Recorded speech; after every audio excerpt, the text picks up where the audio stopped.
But enough of this palaver. Let's get the show on the road. Hey, strap in, bitch. Hi, everybody. Welcome. Opie and Anthony program. Yes, it is. Hi, Jimmy. Hi, buddy. There it is. Just kicked in. I look like such an asshole when I sleep with my stupid chin strap. Do you have your little chin strap and a on mouth last guard. night? How did it work last night? Did you sleep? It's weird. I'm not getting good sleep, but I'm sleeping through the night. Like, I might be up once during the night instead of 4 or 5 times. I don't know what it's doing. What's not good sleep? Are your eyes flittering a lot? Do you flitter? No, but I look back and I remember being awake a lot. Oh, really? Like, one night I just kept dreaming of Jack Reacher, that stupid Tom Cruise movie, which I hate.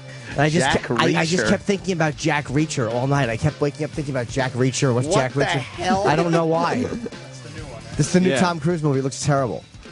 And I just kept thinking about Jack Reacher. And I don't know why. It's weird. Like, when you remember being awake and having thoughts, that's kind of what I've been doing. Was it thoughts or dreams? There's more thoughts than dreams. Yeah? Yeah. Like, the strap goes around my head, and I have to Velcro it to the very top, like a little bonnet. And it keeps my mouth shut. Oh, you should use it here. You were actively thinking about Jack Reacher? Or dream thinking. I don't know exactly, but I remember having a lot of thoughts about Jack Reacher because I hate the name of that movie so much. His name is Jack Reacher. Ugh.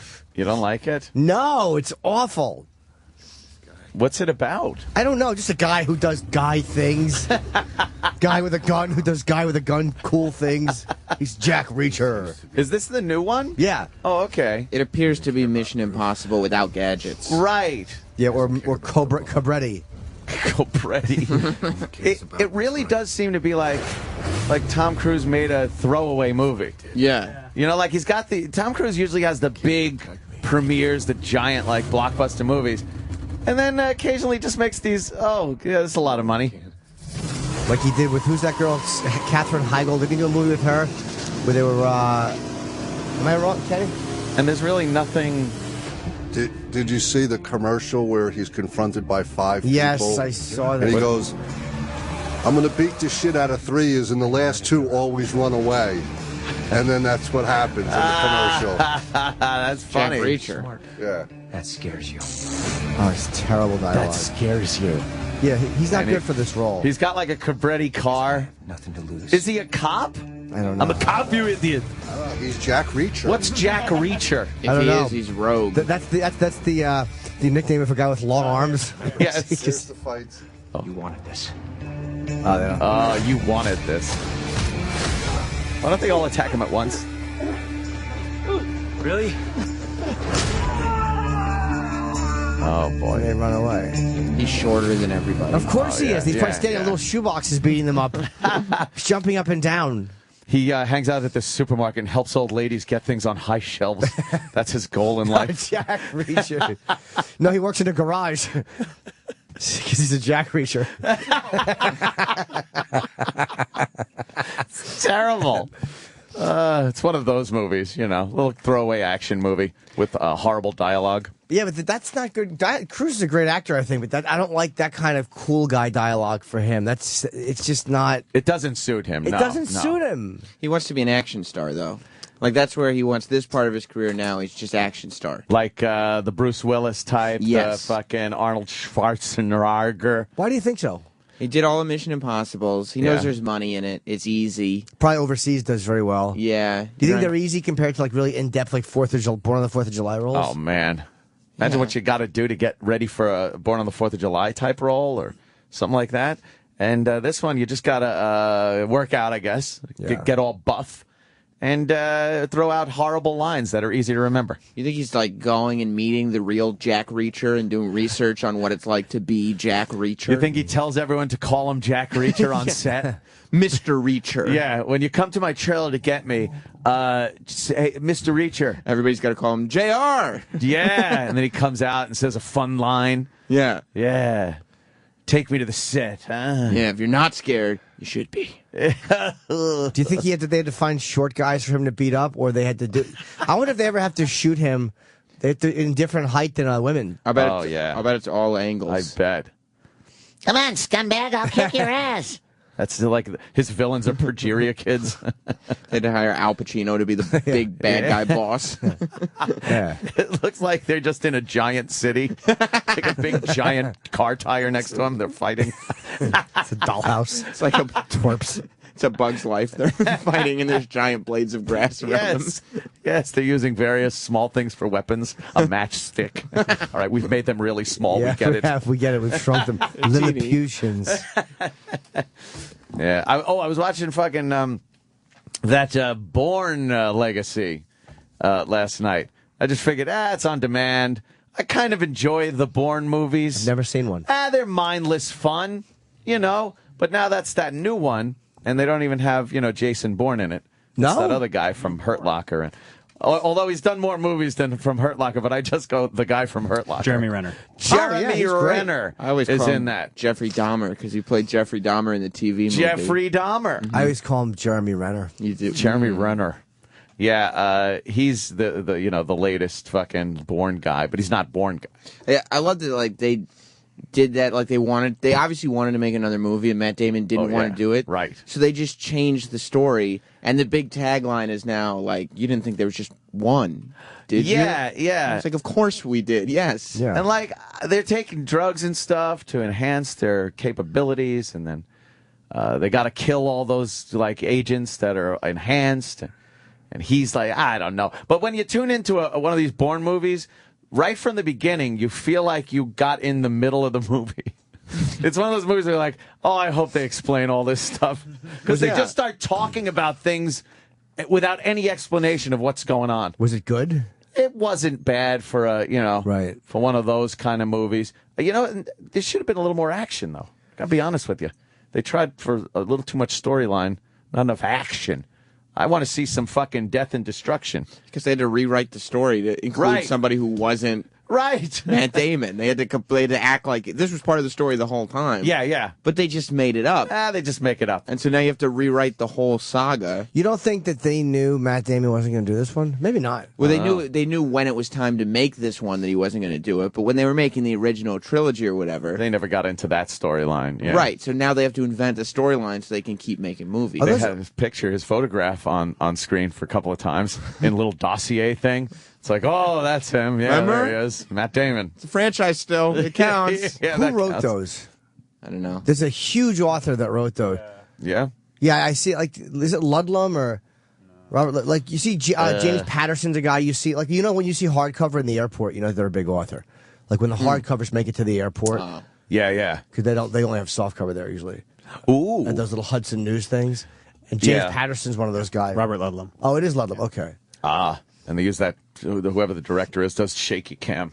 It's like when they're sitting at a conference table, the camera's shaking, and then it zooms in and comes back out. It's just like The Office. Yeah, it was. It was kind of like, it's even when they're just hanging out at the table, it's action-packed. Yeah. The camera's moving. Look out.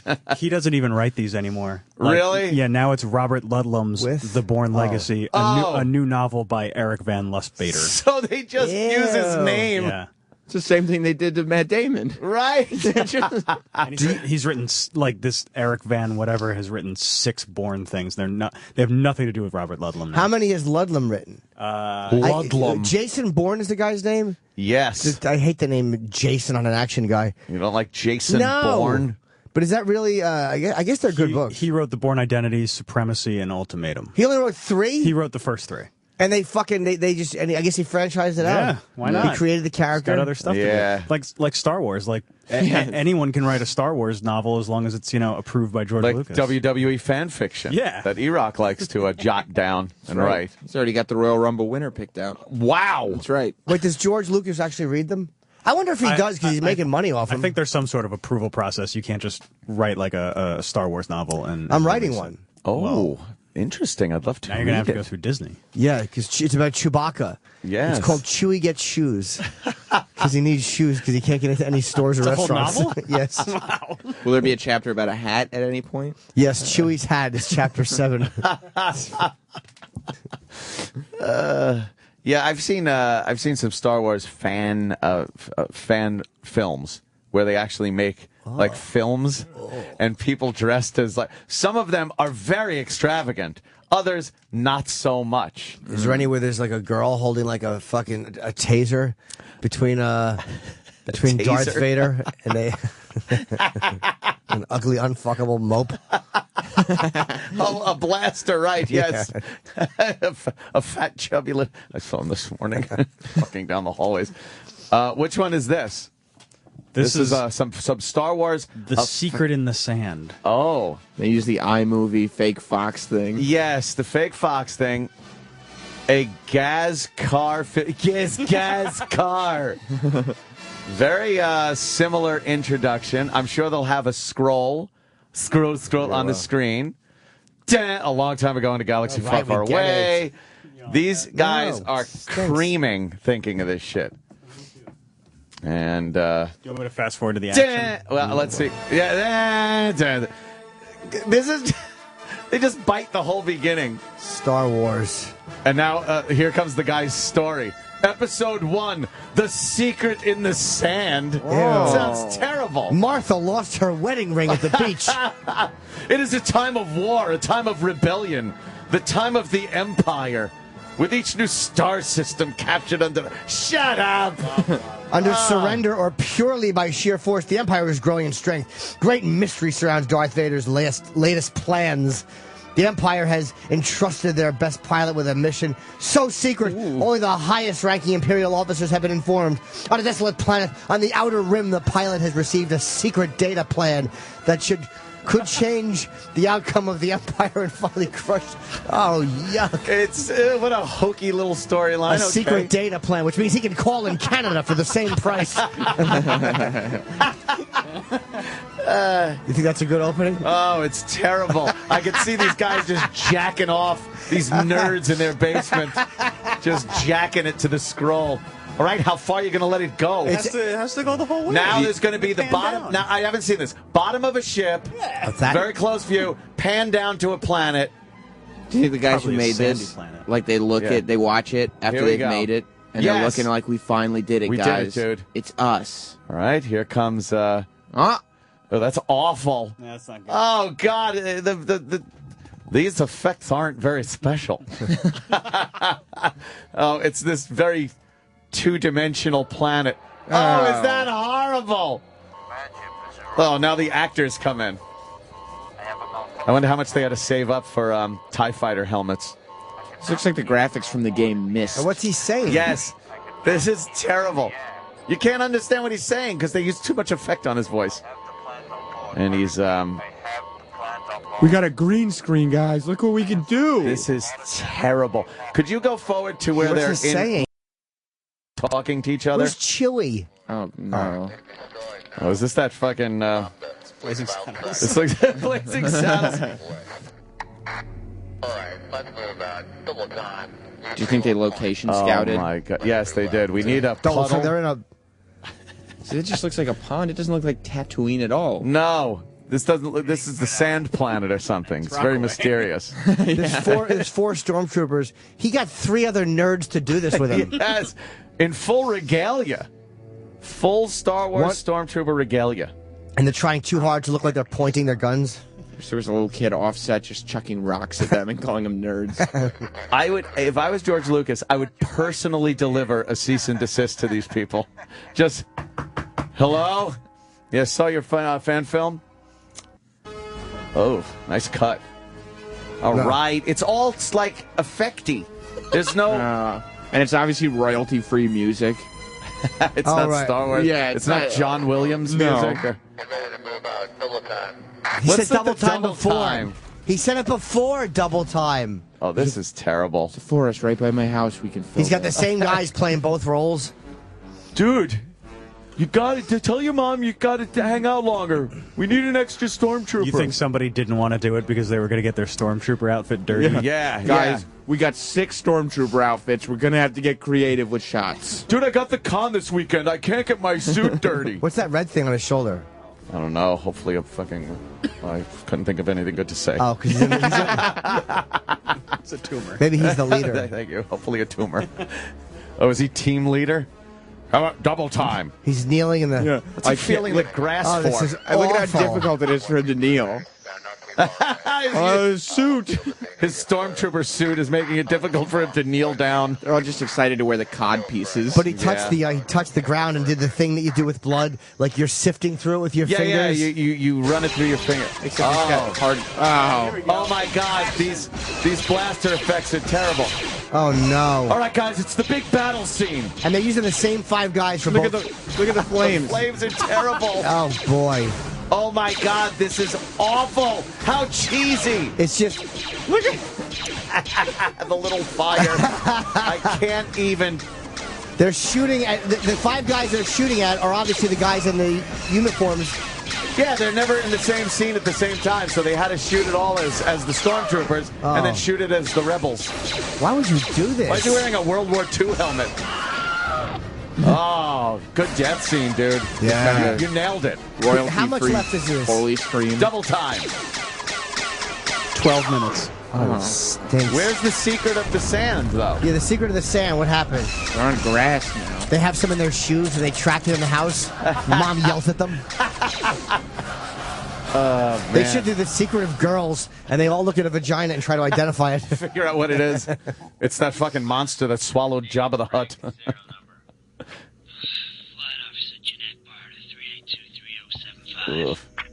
Password? I once holidayed on Alderaan. Glad I took pictures. What? This is so bad. All right, can't enough go of out. this. I've had it. I can't go out today. I'm mastering the sound. Yeah. It's another battle scene. This is terrible. All right, enough of this. It's an action I don't know flick. how we even got into talking about just gonna keep Star watching. Wars fan films. We were talking about franchising, and Yes. I didn't realize that nerds actually did this. Yeah. And You think they're that's really a typical one. That's not very badly done. It's actually their costumes are very good. Are there ones with bad costumes? Oh my God. Yeah. The other ones got some ones that they just made them themselves with hats, various hats around the house and I galoshes. want to see that. I want to see some of the just a regular guy with a Star Wars Star Wars hat and galoshes. It's Make awfulness. Jedi uniforms out of sheets. Oh, Yes. terrible. I don't understand the attraction to any film like that or any franchise. You don't like the Star Wars?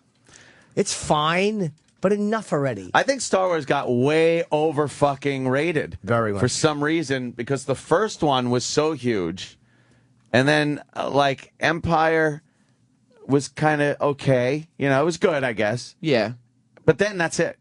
Like, that Ewok shit, over.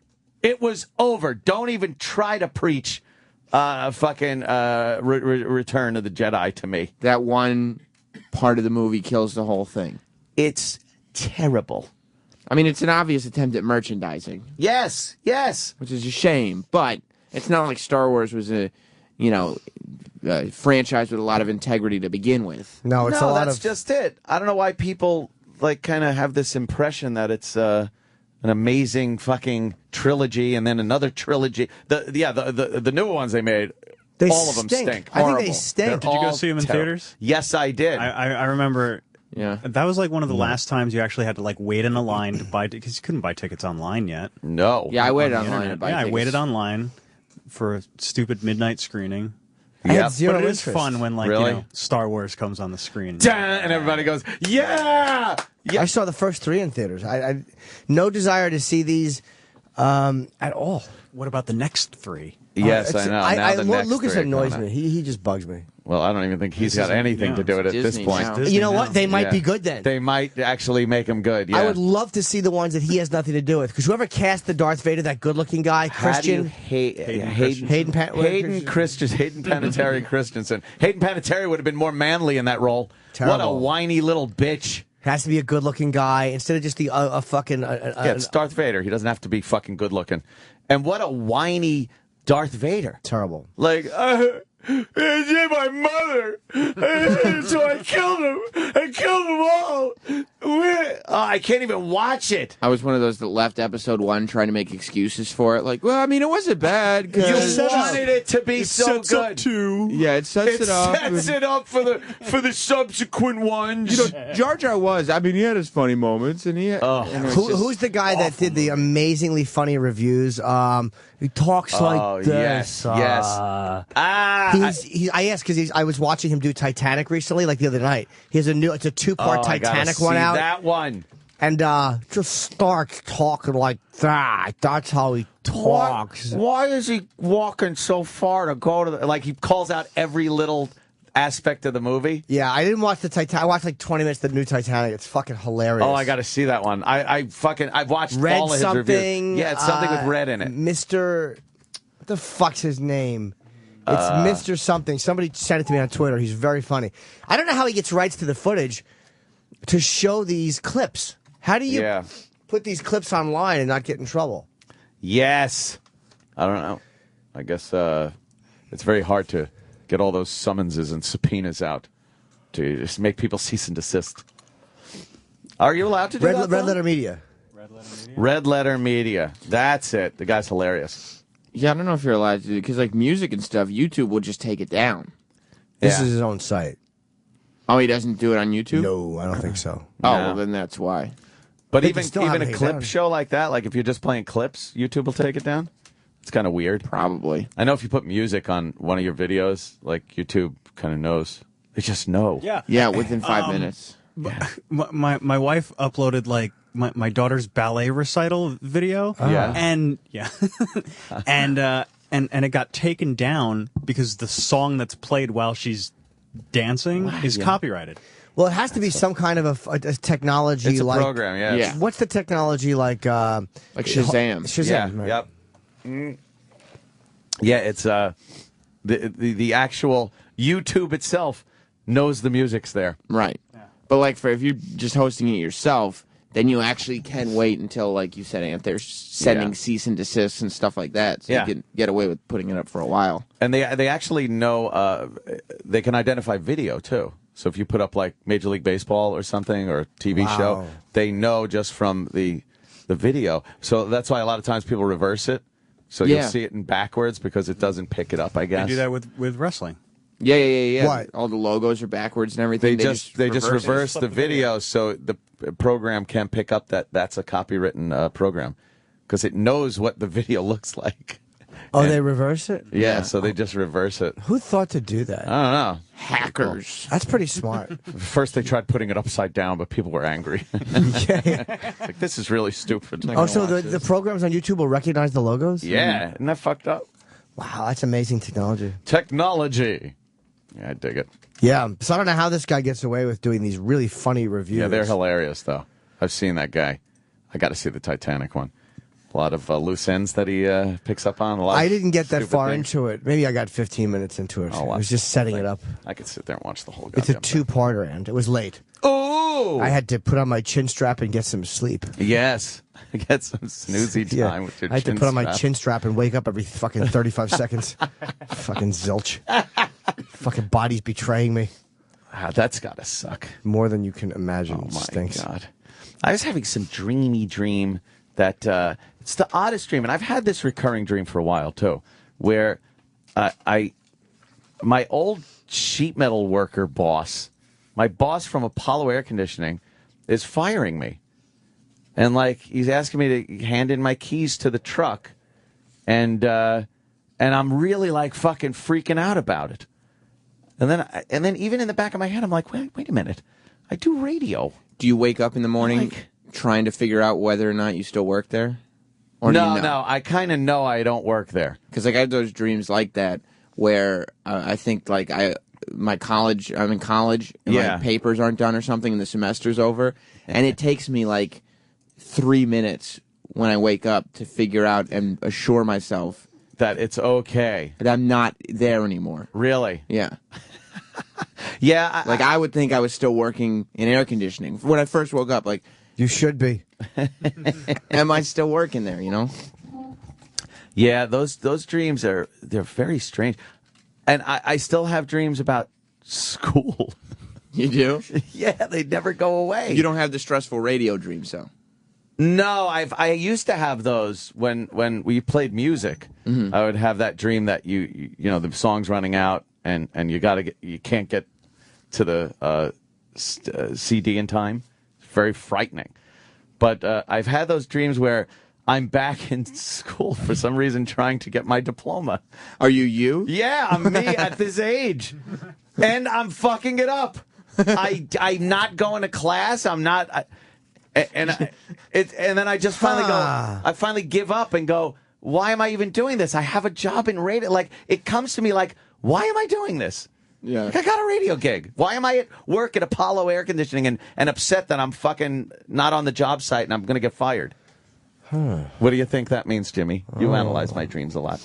Either I'm trying to think something to do with the fact that you're afraid of getting fired from here, even though you know it's really. Yeah, I would think so. Sure. Why am I doing this? Or maybe the radio job in college relate to other things in your life, and you're like, why? It wasn't college. It was high school. Oh, high school. I was actually trying to graduate from high school in my dreams. Just you cutting class at your age and smoking pot. Calling the teacher teach. Yes. Yeah, teach. The teacher's calling you daddy-o. Hey, teach. Yeah. Oh, I don't know. Yeah, it's really strange. I heard you talking about dreams like that, where you wake up and you still think you're supposed to be always in school or every time. It always happens on the weekends too. At another job. Yeah. Yeah. I don't know why. Like stress seems to manifest itself, at least in my dreams, like the thing you were stressed about before. Yeah. Like not what you're actually stressed about today. Oh yeah, yeah. Like it's never the job you have now. It's what you used to be stressed about. They don't make no sense, those dreams. Craziness. My catchphrase. I know. You never have a dream that you just run out of stuff to talk about? No. That you're just sitting here and you go, I got nothing. Oh, imagine that. I'd just be like, where? Well,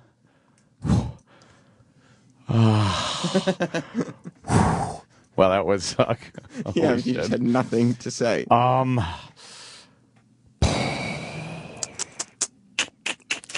So what's up? But you can't have dead air, so you... You try to get the callers to call in on the topic of what's up.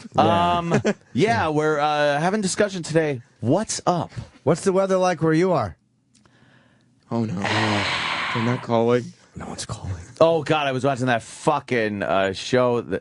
What's that show that they put radio on TV? Oh, Dish Nation. Dish Nation. Last night I'm trolling through the channels and I see Dish Nation. I'm like, I gotta. So I put it on. Scott and Todd are like their stars. Like they go to a bunch of different radio shows, but Scott and Todd, they feature them pretty prominently. Well, it's because Todd has so many of those just snappy one-liners and voices and. Does he do voices? Amazing. It's always the same voice though. He always kind of like he just does this weird like pseudo New York, obviously put on voice. To see Scott Shannon though, actually see him as he's saying those things. He's another one that's talking over his dentures. Yeah, he does his voice like this, but he's also trying to talk over these big dentures. Oh, it's impossible to watch. Do we have some? Yeah, it's hard to talk over dentures. Why don't they fucking fix that? What the fuck is that about? You ruined Star Trek for me. Yeah. I knew there was something wrong with the way Schpock talked, but when you said he was talking over his dentures, I'm like, there goes that movie. I shall be, I have been, and shall always be your friend. You are the captain of the Enterprise. How humiliating. Live long and prosper. Oh, it's terrible. He's worried they're going to fall out? Yes. Why would a Vulcan have false teeth? And how come the Vulcans, who, like, if you watch Star Trek, you know the Vulcans live a lot longer than humans? Like, they don't age as quickly as humans? But he looks older than all of them. The fuck? Yeah, he really. Well, how long was he supposed to be waiting? 25 years? Yeah, I guess so. They went through what the zip hole. The zip Whatever it was hole. called. He dropped in the his bathroom. The zip hole. He dropped his fucking he dropped his strudel and he went to pick it up and it fell into the zip hole. His dumb old man teeth. Fucking nose. Where's Scott Shannon? Oh Jesus! Here it is. Sure. I love this. I am not our father. Oh, wait a minute. Oh, this is not logical. Your dentures are not logical. There are so few Vulcans left. We cannot afford to ignore each other. Then why did you send Kirk aboard when you alone could have explained the truth? Because you needed each other. Because you revelation of all that you could accomplish together, of a friendship that will define you both in ways you cannot yet realize. How did you persuade him to keep your secret? He inferred that universe-ending paradoxes would ensue should he break his promise. You lied. Promise. I implied A gamble. an act of faith. One I hope that you'll repeat in the future as Starfleet. Oh, I'm gonna go to a better fucking denture doctor. Resign the Starfleet Commission and help rebuild our race. And yet you can be in two places at once. Could you tell I me where urge you you went to for your remain dentures so I silent. could go back in time and kill the guy? A suitable planet on Don't which go to see Dr. establish Zell for your fake teeth this time. That's In terrible. this case, do yourself a favor. Sure. Put aside Brush logic. after every meal. And don't forget to floss. Floss regularly. There's so much lens flare in this scene. It's in My every customary scene. farewell would appear oddly self-serving. Yeah. I shall simply say, Simply say, good luck. she sells seashells by the seashore. I am Schpock Brokaw. Why does he use lens flare? He Loves thinks it. Just his thing. looks action-packed. It does? I guess. Makes the room look alive. Every fucking scene, that lens flare. I guess they cut down in the new one. Yeah. I am psyched for the new one. I'm a fucking Star Trailer Trek looks good. asshole with those fucking movies. I'm looking forward to the new one, too. I think Yeah. the first one was great. It was really good. Action. Although the version I saw was shot by some fucking guy in Chinatown, and we saw their fucking ankles and feet in Anthony's theater. And did you realize how bad that copy? I'm like, what the fuck's happening? Half the movie's I gone. didn't realize how bad the copy was. I'm like, what are we doing? The top and bottom of the movie were completely cut off. So you're missing the top of people's heads, and not even just the top of their heads, like up to their eyes. It was enraging, and fucking Ant's like, no, it's all right. Yeah, a little bit chopped off. And it was choppy, like it was really choppy and digitized. It was a really, but you know what? It was, I think, the day it came out. Do you have it on Blu-ray yet? No, I don't get anything anymore. I don't get any Blu-ray anything. I just get shit on demand all the time. Fuck it. I'm not one of these people that are like, look how crisp and clear it is. I mean, it's good enough when you're watching it on TV. I don't care about Blu-ray. I'm doing a little redesigning in my apartment. Ooh. Yeah, my TV is like I have a really good. It's a plasma, which I know that they don't do them anymore, really. But it's a black outline. It's Pioneer Elite. It's the best fucking one of the best pieces of technology I ever owned. It's amazing, the picture. What's that? You should get a new TV. But the picture still looks good. But eventually those things are going to burn. Are they? Yeah. That's why they don't make plasma TVs anymore. Burn, baby. They really burn. don't make them Yeah. anymore. No. I probably had It's that either for LED or LCD. You should get an LED. I've had that You for should get what over- Anthony has in his living room. over 6 years. I've had that for. But eventually those pixels are going to burn, and you're just going to need to go buy a new TV anyway. That's why they don't make plasmas anymore. I didn't but I feel like if you throw out a TV that's still good, So sell it. I'm only asking this. Or give it to someone. Put it in your bedroom. It's a good put it up set, on the dude. wall. I paid a lot for that when it came out. Did you? Yes. Isn't that terrible? It's sad to think about how much you paid for televisions. Like I bought my LCD 6 years ago, probably for $1,600, and now you can get that TV for $900. So the first few flat screens that were coming out, you were paying $10,000 for them. $10,000. Yeah, I can't relate to any of that. Oh, Should I get another? yeah, I should give it to somebody and get another one? Maybe I should because it's too big. I feel like it's wrecking my apartment. You might as well now. I mean, you're redesigning your apartment. What better time to do There's it? I a feel new stupid. big badass Sony out on the market. How big? Oh, it's like 80. That's too 80 big. inch. I have a 50. It's too big. I want an 80-inch. I want 80. Roland's got one of those 3D smart TVs. Maybe I should get the 3D smart TV. Is it good? Those are really going places. Is it good? Yeah, you're hearing all about those 3D. No, you're not. Oh. Can you talk to it? Yes, Roland loves sitting in his living room and talking to his television. Hello, TV. Show me food commercials. TV's like, what? Yeah, what are you talking about? Oh my God! How does the TV understand him? Just gay porn on all the time. It doesn't know. But they might not have better pictures than I have. Oh, You think bet they have they ones do. with better pictures now? Than the one you bought 6 years ago? But it's a good fucking oh, plasma. Jimmy, you're so behind the times. No, I'm not, Anthony. The LED TVs that are out now, Yeah. you probably don't even know how much better they are. Yes. I still LED have is the one ridiculous. from. I still have the one from K-Rock? K-Rock, but it's in my bedroom. I don't want to get rid of it because it was a free set. I feel like I'm throwing it. I'm like Salmon that way. It was, give like it to someone. It was a gift. That's But one it's in my bedroom. That's one in my Manhattan apartment. Is the Oh, you one still from use that, right? K-Rock, yeah. But it's not as good. No, it's terrible. Is it terrible? Now it's completely Do terrible. they have them thinner now? Oh yeah. Oh. that thing's heavy. They're like a quarter-inch thin now. Now they're so No. fucking. Yeah. They're like this. They're like the back of the monitor here on my laptop.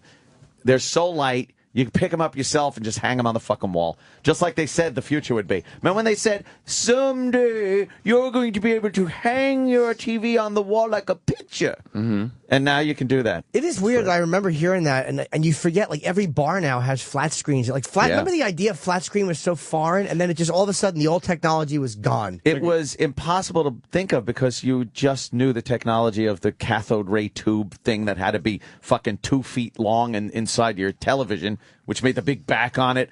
Whenever you moved, you'd pull the TV away from the wall, and there'd be that, like someone was barbecuing behind your television. The little fucking dust and heat thing on the wall it would leave. And you're like, oh, how are they going to hang a fucking TV on the wall with all this shit behind it? But then they figured out.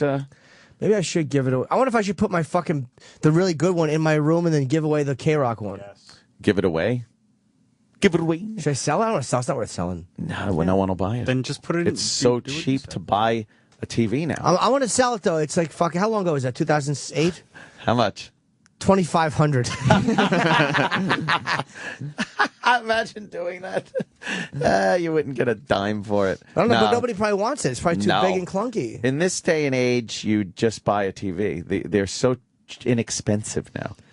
God, it didn't even occur to me to do that. Oh, my God. I'm looking because I have it. When you walk into my apartment, in the corner, I have a TV, which a big black screen on a big stand that you can turn into the other room. It just is an eyesore. It takes up too much room. I need like a little area, or I need to mount it on the wall Oh, it's gotta be on the quietly wall. with a little swivel. There's no. My apartment's designed weird. There's no place. My living room, dining room area is very large, but there's nowhere convenient to mount a TV because you have windows. Really? Yeah, man. Maybe I. And if I mount it on the one wall, then I put the couch somewhere, then I'm too close to the TV. Oh, that's bad for your feng shui. No, but I don't want to be too close to the TV. Yeah. So I have to put it somewhere. I don't know what a good sized TV is. I don't want an 80. 80. That's too big for me. Oh, 80. Well, you think 50 is too big? For my apartment, it seems like it Just because get 42. Why don't you just fucking tack an iPhone up to your wall? that's too small. But I don't watch TV that much anymore. Like I'm caught up on Homeland again. Because I'm caught up. The last episode wasn't unrealistic enough, so I wanted to go further into the fucking soap opera writing. Is it really bad? The acting is good, although Claire Danes' eyes are starting to annoy me. What's wrong with them? They're just bug. She's they fucking googly? googly-eyed. Does she have googly eyes? Total Google eyes. The daughter on it, I fucking hate now. Yeah. I hate Damian Lewis's character. I want him to get killed. I hate him. Is he evil? Yeah, he's like one of the stars. Here's my theory. Mm-hmm. And I don't think I'm giving anything away because you know Damian Lewis is in season 2. I think that they wanted to get rid of him early and couldn't because he won the Emmy. That's my theory. You think they would write off him? He's like the big star, too. Yeah, I don't He's know. Like, She is, though. is she? Yeah. And I don't really know what the premise of the show is beyond season 1. Like, you kind of wrapped up the whole, you know what I mean? Like, it's pretty obvious that in season 2 now, it's very much, I still like the show a lot. It's a stretch, though. But it's in comic book mode now. Like, it feels like a comic book movie. Yeah. That's Showtime, right? Well, yeah, and they also, but they're not, they seem to take real issues and caricature them in a weird way. Yeah. But their argument would Ripped be. from the headlines?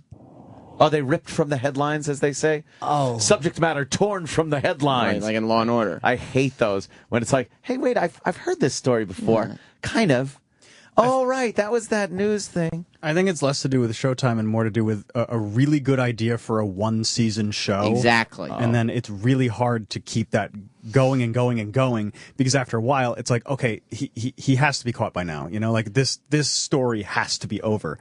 But since it's so successful, you can't just end it. Had the Sopranos. I mean, maybe you need more. There's enough good characters. Sopranos killed. If you haven't seen the Sopranos, and you're in season 1, you have 5 seconds. 4, 3, 2. They killed Big Pussy. See, I lied. But like Sopranos wasn't so narrow. Like Homeland is a very narrow scope. The show is about a guy who comes back. Right, who comes back from war and is a terrorist. Yeah. And then once you find out, like, halfway through season 1, so it's not a spoiler anymore, like, once he is found out, like, okay, you're kind of finished. Like, Yeah, the Sopranos, there's a bunch of different crime storylines, his personal life storyline. Yeah. You could kill off a main character, but there's so many other... It's a real big ensemble cast. Sopranos is just Tony's, like... It's the mafia meets his family life, so it's his whole life. Right. See, I love her in it. I think Damian Lewis annoys me. Even though I know he's a good actor, he annoys me. I heard SNL parodied him because of his tiny mouth. Really? Which is funny. I think he's good. But I think the guy who plays... he's British. Is he really? That's amazing to me. That shows you. Very, very British accent. It's not surprising. So weird to see... like when Andrew Lincoln came in for Walking Dead. Yeah, it's like, stop it. What are you doing? Yeah. Wait a minute. You're not English. What are you doing? Stop with that accent. He's really good. Who else is good? The guy that plays Mandy Patinkin. Saul. Saul is great. And who's the black guy that plays the head of the agency? He's also excellent. Oh yeah, he's good. Mandy Patinkin. Is that the guy's name or a girl? No, That's that's Saul's name, Mandy Patinkin. Mandy Patinkin. Oh, okay. He was in Yentl. Is he British too? He's in today. He's in today? He's where? In the building. Saul? Yeah. Dude. This afternoon. Oh, Jimmy. Look at Jimmy. Jimmy just like, wow. I didn't know. I like him. Yeah? Gonna get a picture? What time is he here? I think 1-ish. No, before that. Oh, man, I would love to meet him. I think he's doing Ron Fez. Yeah, Ron Fez-Rana one. He's great. Oh. I don't know. Doing and Fez. Yeah, I mean, all the actors are good on that show. It's a fun show to watch, but it's like, it's not like a realistic show anymore. No, but it stinks, and it really annoys me that they've cartooned it so much. Because again, the acting is still good. The guy he's talking about is great. Saul's great. Yeah. And there's other storylines. He's I a would rather good just see it be a good show about Homeland terrorism pursuit. Like, Yeah, you'd have to start like you'd have to eliminate the Damian Lewis character, and then season 2. Kill him! I fucking hate him. Season 2, it's a whole nother case. I hate him. Really? Hate him. I hate his fucking character. I want him shot. Yeah. But there's also like there's no way Claire Danes would still be working for the CIA. No, of course not. But she could still be somehow. I can like. You have to suspend disbelief for television. I can understand when they put. I said suspend belief. What are we watching him talk? Yeah, I'm just Let me hear listening to Damian him Lewis. talk. Here's Damian Lewis. I've never heard him actually. It's the Jonathan Ross show. Your performance in it, which is central to the whole success and quite a thing to carry, I would have thought, that whole show. But you've been praised and lauded for it quite rightly. Just won the Emmy for it as well. Yes, I did. Very nice of you to bring that up so early. What's happening? Isn't that weird? Very nice. My children actually thought I was nominated for an Emma. So, the Americans didn't like it. It doesn't make any sense. Why are you talking like that? Stop faking. He is so good at eliminating that English accent. He was the lead in Band of Brothers, and just fantastic. He was so good in that. He's a great host too. He gets a lot of people. Jonathan Ross and fucking Graham Norton get everybody. Graham, what an English name that is. Yeah, he's a little, I think, a gay man, and he appears to be. Is he a slight gay man? But they have those are great shows, man. They do get every fucking Hollywood actor goes on those. Yeah, everyone. They pay to fly them over and pay for them to be on the show too. Oh, I didn't know that. Yeah. Really? They pay them to be on the show? Yep. You get booked like a job, and they cover all your expenses, your travel, and they pay you to be on the show. But wait a minute. That doesn't make sense to me because the movie studios would fucking easily pick up travel to have De Niro on a show. because some of these movies, when they know that it's not going to be overly huge internationally, they'll book through like what Roland does through talent booking stuff like that, and they'll book them to get over there. How does the BBC. he know this? I don't know. And the answer sir? he just gave didn't address Jim's question My whatsoever. question is this: like, if you're gonna have Dustin Hoffman on one of these shows, when the movie? Well, that's a big secret. Oh, the movie studio would gladly pay that. Whatever Jonathan Ross's show is going to pay, the studio can afford. So they would pay to do it. Not according to Eric. Talk to Roland when he comes in. He can explain it a little better. And private. Roland can explain something better. Yeah, what? That doesn't make sense to me for that reason, because the level, like Will Smith, he was paid to come on the show. Maybe they paid, but how much could they pay Will Smith to make it work? And he makes $20 million a film. Like, what are they going to pay him? $50,000, which I guess is nice. That's a lot of fucking money though to be on a show. It is, but why wouldn't the studio pay that for you to promote? That's in your contract. Right. And where does that money come from? Geez, 50 large for one guest? It's crazy. Those shows aren't, well, like Graham Norton goes in seasons, so he'll do maybe 12 to 20 episodes, and then he's off for like 4 or 5 months, and comes back again. Oh, I didn't know that. He's not a nightly show? He's a weekly show. Graham Norton's a weekly show? Yeah. Oh, I did not know that. Okay, how does Eric know all this? Eric Nagel of the Hollywood Nagels. What's that? Eric loves British TV. Oh, that's right. Okay, so okay. Graham is a weekly show. That's a different... And he's seasonal, too, so he's not on for the entire year. I had no idea. How great of a host is he? He's very good. He's fucking... I've talked about him before. The set is very colorful. Yeah. And he has the guests on... You know how we do in here, kind of... He does the same thing, just with bigger guests and better. But it's where he'll have, like, I saw one with Ozzy and Sharon and Gervais. Right. And while Ozzy is talking or Sharon are talking, then Gervais is just sitting there through the interview. That's great. Like, that's the old Johnny Carson way of doing things when, they just move over on the couch and still kind of have some interaction with the guest that's still in the chair. Like, that was always a cool thing back in the day. I thought that was a nightly show, though. I didn't realize that. Really? Is he the homosexual? Look how colorful his studio is, though. It really is. Those English, though, have been like that for years. They love a lot of colors. They love splashing color on things. But look at the beautiful purples. It looks like a fun like Graham Norton, whoever does the opening for his show, it just looks like a really fun place to hang out. Ooh. And the set is great. Like, this is the type of show. Look at that. It's fucking amazing. And all the guests are out at the same time. Yes. Yeah, that is pretty cool. It's a huge fucking studio. You can fast forward to when he has guests. I want to see who he's got. I don't care if it's modeling. Oh, those English people. Oh, that's the one with Gervais. Yeah, I just want to see what it looks like when they're all sitting there together. Yeah. Does he brings them all out? Is that, yeah. Looks like someone's, like, bad living room furniture. Yeah, it does, but look at how much fun that looks like to be there. Yes. Gervais is there. Ozzy, Sharon. It looks like it's pretty similar to the Bravo show. Really? Watch What Happens Watch Live? What Happens Live, yeah. Really? You watch that? I have. It's like that show on Logo. See, that's the gay channel. You can turn it off. I just wanted to see. That is pretty cool, yeah. Yeah, and they're all talking, and it's that. comfortable. None of them feel left out, which makes him a really good host. That's what Watch What Happens Live is like. Is it? Okay. Who hosts that? The guy who's in charge of Bravo. That guy. Andy Cohen. Andy Cohen, yeah. Is it good? Andy Cohen? Sam's watched it a lot. He loves it. Apparently has. Well. Jay Moore does it. Peter Pumpo. You shut the fuck up. Sorry, man. Sammy. Cool. But I want to do it. What were we talking about to get onto British TV? Yeah. Well, we started this. Yeah, we started with Scott and Todd, and then it was Homeland. Yeah, then and was then the English Jimmy TV accent. That's kind of the way it should be, all over the place. The English accent that Damian Lewis is so good at. Whereas Walking Dead. Yes, he's so good at doing that English accent. What an asshole! I think Walking Dead is getting season 2 is good, but season 3 is really good. Like I like it a lot.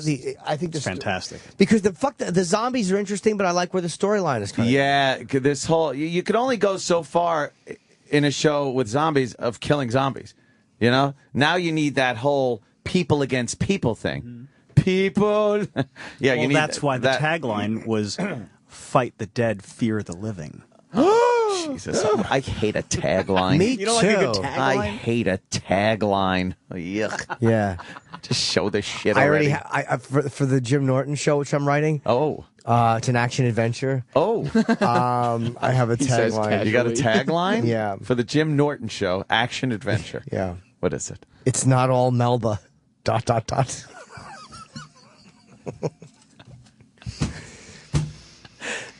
know what it means. That's terrible. That's a bad one. It's not all That Melba. is an awful one. Do you have a tagline for your advice show? Oh, you should have a tagline for your advice show. You need a tagline. Yeah. Take my advice, not. That's a good one. It's better than the shit that would have been in this slot. Well, What's that one? A direct shot at me. Was it? I didn't even notice. I start tomorrow. Are you nervous? Tomorrow. At 10 a.m. No, I'm not. First day on the Probably job. shouldn't be. You do radio a lot. I know. I'm just kind of sitting in the same man. chair. Yeah. Open Ant will leave, and you'll sit there. And I'll be whatever. listening on the way home. Exactly. It'll be fun. Travis will pop in, be the same dummies I see fucking 5 hours a day anyway. My first day at school. Where are you going? Right here. It's like going to school at home. It's like all of a sudden my first day of college. Where are you? My mom's teaching me. My fucking dad's the assistant principal of the college. What you're going to take calls and stuff? And Yeah, but I've actually been printing out emails, and I've actually been writing for this one. I said actually twice. Why would you prep more for your advice show than you do for this show? A lot more. well, this show, the kind of, But look where this show. How would you runs prep itself. for this show? That's why I don't do prep for this show, because I love the way this show goes. I like over. it too. Just whatever's in the news, whatever we're Yeah. talking about, whatever happened the night before, shit like that. I prep for interviews. Like I'll write down questions for interviews, or I'll watch a movie, or I'll read a book for an interview. Right. To be respectful if I can, but I don't.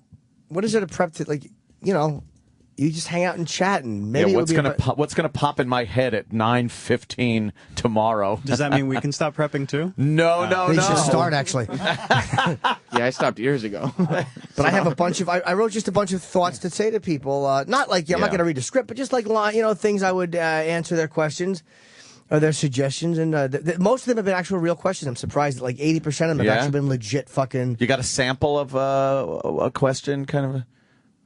Something.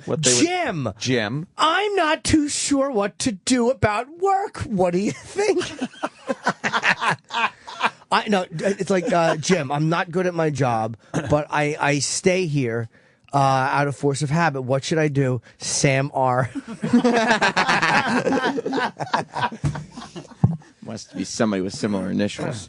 No, I got one guy who I actually wrote him. I wrote a couple of them back.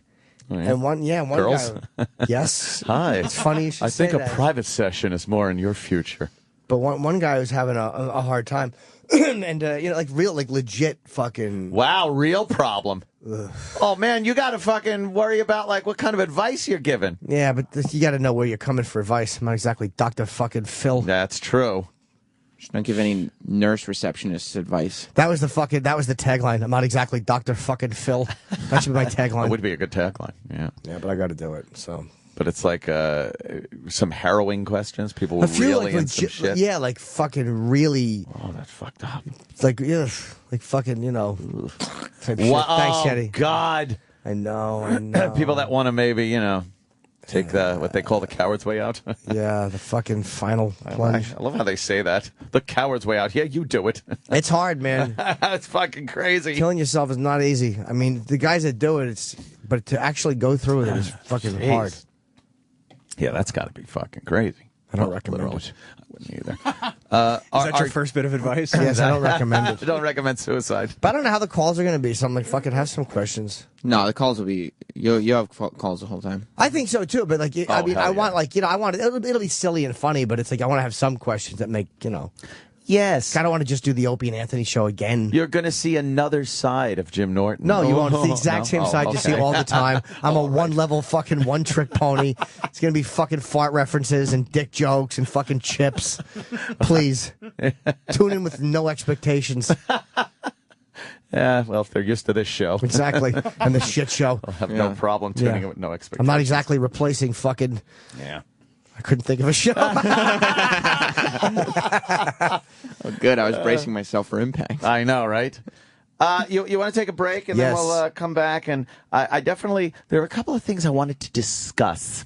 One of which was the Zimmerman Trayvon case. It's a little news. I guess Zimmerman's lawyer is going after a few people that have been unfair to him. Good. And and there was something else. The fucking execution right outside our old building. Yes, that's huge. Awesome. And then and then more like developments on that Australian fucking radio show thing. I always say this, and then they just disappoint me wholeheartedly. But we might take some calls today. Whoa. I don't know.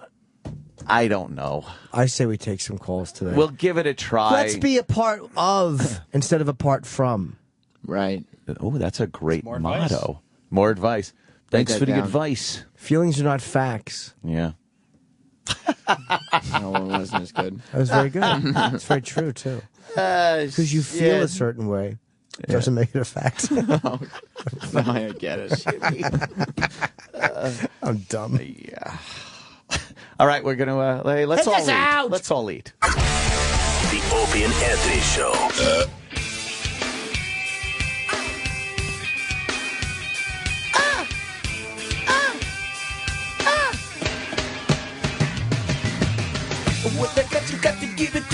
Yeah. This one, the Peppers were good. Peppers kind of fell off, didn't they? I think it was a whole time and place thing, you know? That funk thing. And it just got silly. I always liked the Peppers, though. Oh, yuck. Until they got stupid. I hate this song. Give it away, give it away, give it away now. You don't like it? It's fucking terrible. Give it away now. What the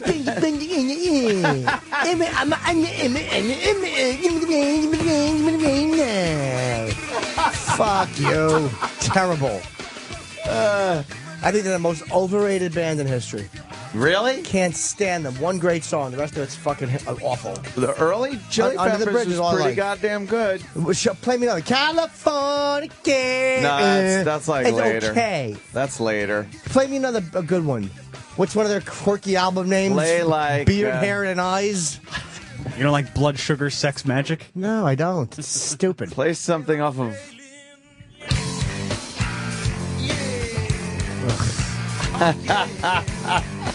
Flea's a great bass player, though. Yeah. Okay, yeah. I'm not saying they're not great musicians. But don't work with Flea. He'll rat you out to your boss. McFry! I don't... Wait. Oh, what? Here, trite beat. He's not going to like when it kicks in. Here it is.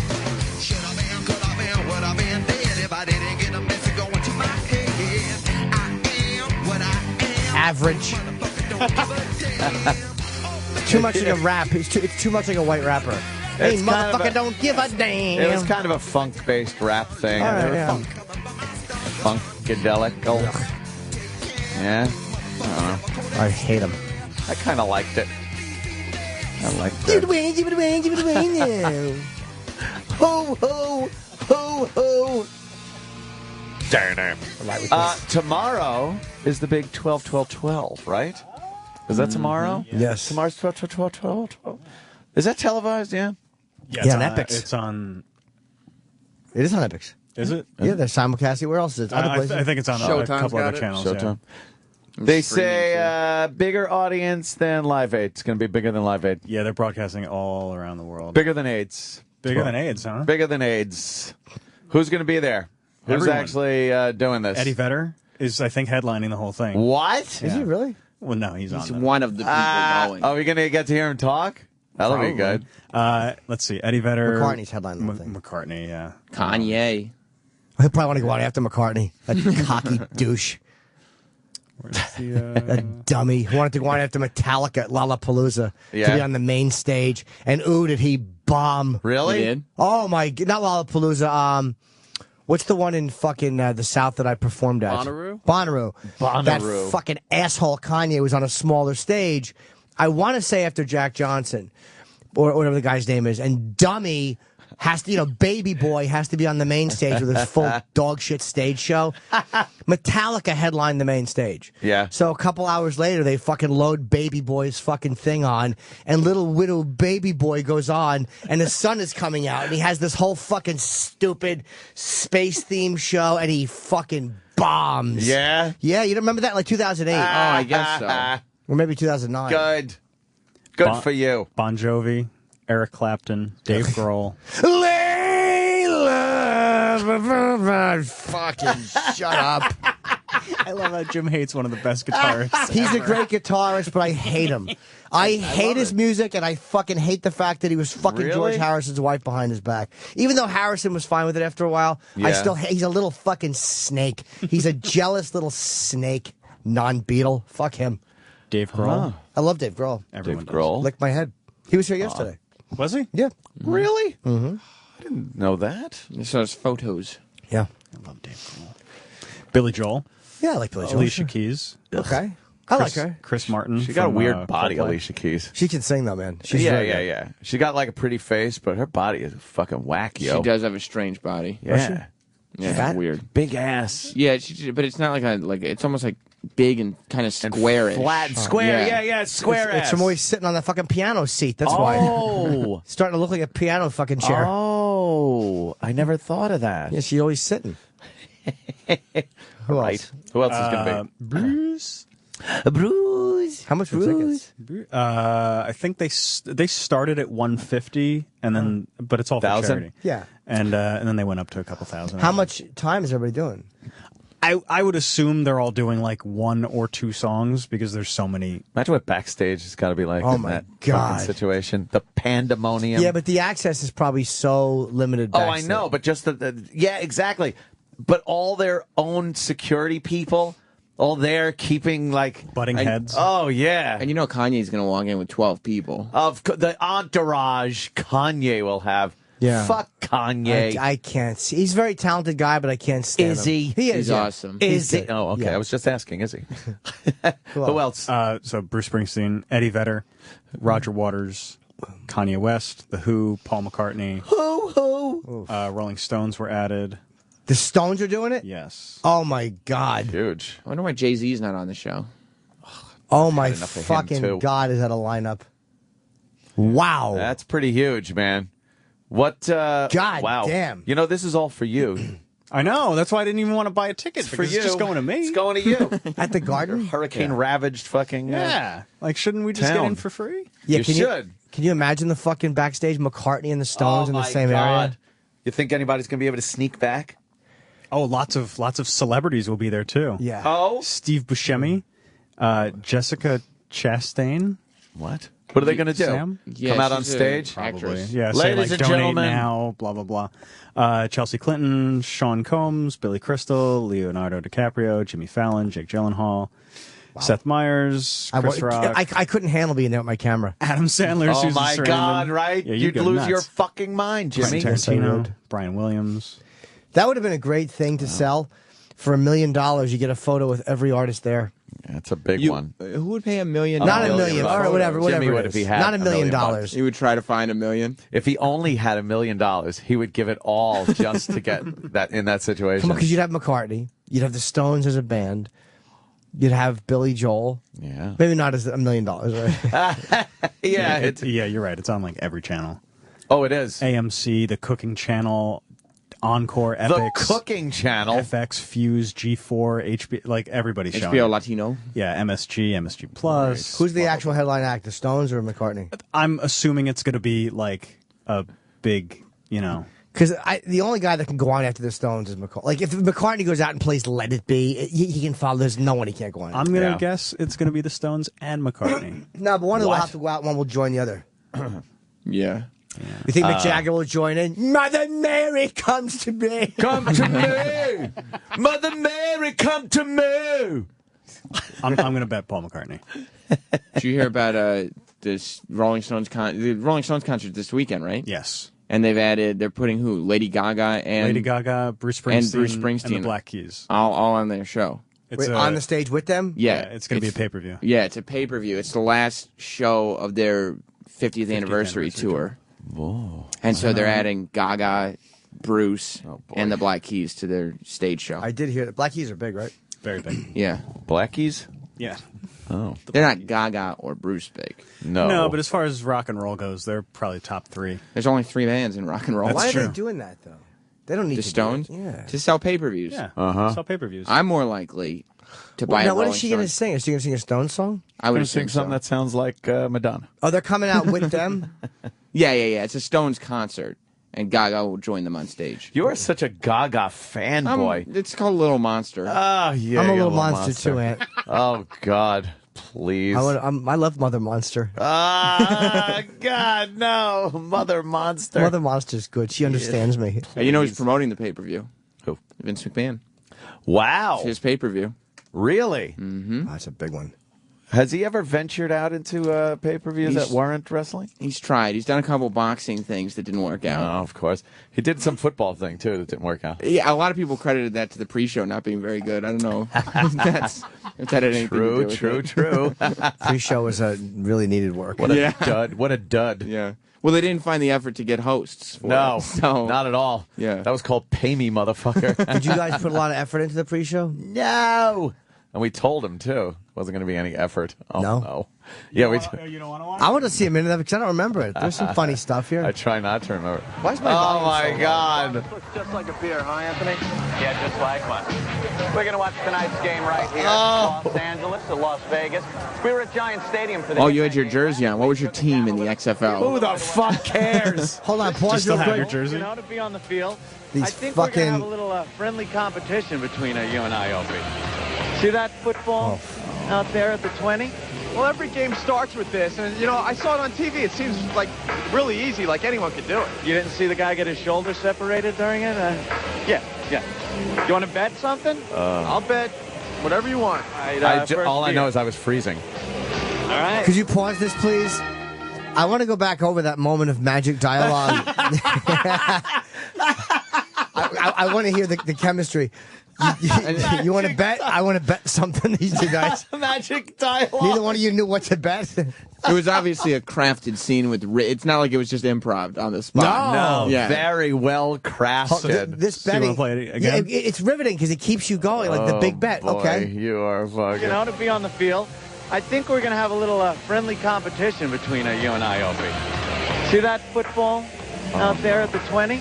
Well, every game starts with this, and, you know, I saw it on TV. It seems like really easy, like anyone could do it. You didn't see the guy get his shoulder separated during it? Yeah. You want to bet something? I'll bet whatever you want. All right, first beer. Oh, first beer. I didn't hear that.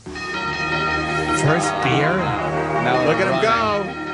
I didn't know I'd be running in my work boots. They're both running for the football. Opie trips and Anthony falls on it. Oh, boy. Is that really how the game started? Opie's Yeah. going to retrieve the tee. Opie's running out onto the tee. Careful. It seems somebody already took it. What happened out there, Hope? There's no tee. Somebody else seems to have taken it. You look like an ass. Aren't you Jesse the Body Ventura? No, I'm the body, but I'm Bob the Body Golick. Oh, boy. Wasn't he on Saved by the Bell? Yeah, he was. The new class. Or no, the college years. Oh, the fan moments. Population. All right. Quite frightening indeed. It's like an episode of Oz. It sure is. We were on the field for a while with the big football players, and it was very dangerous. Nothing compared to being here. Oh, yeah. Because what's going to happen, Yeah, all we Anthony? wanted was to come down, maybe get a beer. And now All right, enough. I can't take me Why you anymore. guys can't even move? thank you. Oh, yeah, I right. was just speaking with one of the sideline reporters who asked the football player something. Very exciting. Anthony, we're just interviewing the sideline. I was. What do you have to say? That was sarcasm, He by said the he way. had just talked to one of the men from the Bolts that made a very key play, Opie. That's what he said. Very exciting talking to him after he talked to someone. One of the men And from having the you talk Bolts. to me, it's Yeah. fascinating. Who made a very key play, Opie. Yeah. Vince McMahon. Wow. It's an honor now. Now, in some way, shape, or form, I knew this would happen. We would end up employed in some way, shape, or form with something. Some way, you're shape, or doing. form twice. Will know one day, and you maybe you don't know this yet. Yes. One day you're actually going to be in the ring with tights on, flying around, taking what we call bumps. Taking what we Sounds call like my bump. bedroom now. Even the tights fit. These are the fans of the XFL. Oh, yeah? How many? We 8 of also them? heard you handpicked us for the job to host XFL Game Day. Without question, because if there are two individuals who are eminently qualified the host of this show. It's Opie and Anthony. Now, did you mean jealous, this, Anthony, and that? Jealous? Opie, or Yes. was there some confusion? There's no reason to ask that question. Yes. We can make fun of you. We can make fun of you all day. I'm very jealous. But look, I'm fucking rapping with Vince McMahon. Of course. I mean, he's like knows who you are. Hey, how sick is that? He's like, yes, I did pick you, Anthony. Exactly. So fucking suck on that. Obviously, you haven't seen the show. It's that bad. No, it's so good. So good. That I think it might even go over your head. No, why would we do that? Okay, just double check. You know, it's so good, I don't even think you need to watch it. Yeah, It's it that runs good. itself. It You know, runs itself. Just like the XFL. Right. Okay. Thank you guys very much. All Thank right. you, Vince. Take it easy, Vince. Little bit of fun we had. Oh, God. Oh, cool. Right back to the bar. Cool. You guys can drink on the job? It's crazy. You really are nuts. We're just lunatics. It would be obvious that Look at you the cheated. camera Can I see work. that tape again? So it's got to Look, move. Right here, you pushed me. I go flying by the ball. Yeah. And you end up with the ball right there. Who has it at the end? Thank you. Me. Thank you. You cheated. Ah, but you got the first beer I'm a bought. man of my word. Here's your beer. Thank you, Opie. It's a TV beer, and you're drinking it with the straw, but there you go. Anthony, tonight's game, it's the Los Angeles Extreme taking on Las Vegas. The Outlaws in Las Vegas. Let's check in with Bruce with a preview. Great. Poor Bruce. Did Vince McMahon ever yell at you? No. That would make me really jealous. If you and Opie got pulled into a meeting and Vince You stink! told you what dog shit you were. What a terrible show! You are awful! You're fucking up my whole program! You're fired! Nothing better than stories of Vince McMahon. Would you like yelling Vince to yell at you? Oh my God, I'd be in paradise. If he was critiquing my performance on something And it wasn't good? and it wasn't good, I'd be like, oh my God, I'm here. All right, people. Anthony, who won the game? No one knows. Oh, boy. Now, you were a little bit like, wow, look at that. They're talking to Vince McMahon. Yep, and he said, Opie and Anthony, Right. that he picked you guys. Now, you've spoken with a lot of wrestlers. Yes. Wrestlers. Sure. And even if you that you know on a first name basis. Yeah, I know some of them. Have you ever spoken to Vince? Yeah, I've interviewed him twice briefly. Like at press events, though. Did he know you? No, he doesn't know me. All right. Got that over on you. He doesn't know me. I got that over you. It's not the same context. No, it's as not. You made me very jealous. That was cool. That was an awful fucking show. There was no rhyme or reason to it. Like, no one knew what the fuck was going on. I performed for that audience, though. I remember it was early in my days with Opie and Anthony, and I performed at that. When I see you guys with that awful background, with like a black background with a weird little stars in it, it was a weird... At the restaurant? Yeah, it was at the Hard Rock. WWF It was called New the York. WWF Oh, that's New York what it was. at the I'm time. sorry, yeah. Same thing, though. It's ended up being Hard Rock now. I remember doing stand-up, me, Voss. I had been going in for a little while. The crowd kind of knew who I was. Yeah. But that's got to be 2000. Oh, God. Or was it 2001? I was sad when they shut it down. I think it was pre-firing. Oh, I know it was. So that's 2000, right? 2002 is firing. Okay, August of 02. 2001. Yeah. Well, thank God it didn't last long. There was just nothing. They told us, you guys don't have to worry about a thing. You just show up, we'll take care of everything. And then we showed up, and like, no one was taking care of anything. And they're just like, what do you guys want to do here? You're supposed to have like it all scripted out and tell us where to be. And you guys just be you. We hired you for you. So just give us Opie and Anthony. There was one episode that they taped, and then they came back to edit it, and they realized that some guy up front was making jerk-off motions to us as we were on stage, and he was in front row and doing that, forced perspective thing of jerking us off. And they couldn't use any of the long shots. They had to use all tight shots that day. It must look so the guy awkward. was so pissed. He was so fucking pissed. Yeah, it was quite awful. Yeah, that's the one. That right there. What do you guys? Can you put that up? What are they doing there? Oh no, we're just game bait. hanging with the fans. Telling everybody what a great show it's going to be. A little bit about You were lying? this program, XFL Game Day. This is a pregame show the way it's supposed to be. Oh. It's a party. That's Look at right, me. Anthony. It's a party. This is not your father's pregame show. This is XFL Game Day. Oh. All right. And All right. Some upcoming I know. Let's leave it. Let's leave it. Head out to the field for a few of the games. Don't expect us to get too close to the players. But we're going to take in the locker rooms. We're going to take you behind the scenes. We're going to take you into the stands to see the crowd and the beautiful cheerleaders of the XFL. Yeah, the lady. We're going to get up close and I personal can't with the watch XFL this. cheerleaders. I can't watch this. We're going to do a little of that tonight. Wait, rewind that. I missed that line. I can't watch this. Why are you doing this It's to me? actually not that bad. It's terrible. We're going to take you behind the scenes. We're going to take you into the stands to see the crowd and the beautiful cheerleaders of the XFL. Oh, my God, no. That's right, Anthony. We're going to get up close and personal with the XFL cheerleaders. We're going to do a little of that tonight. What a crowd, man. What a crowd. Yeah.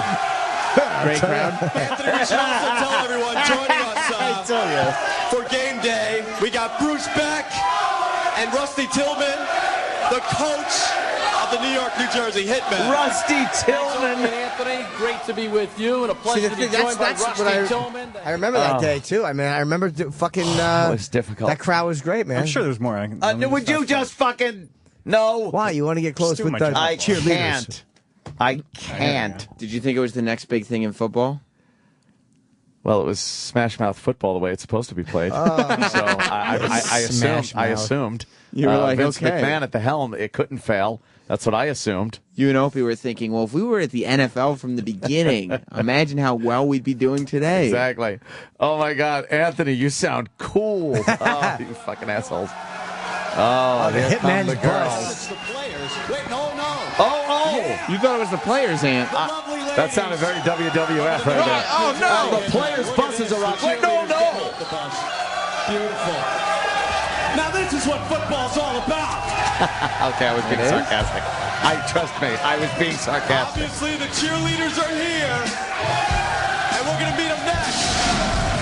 It's XFL Game Day. Yeah, I look so comfortable on stage. I'm trying to...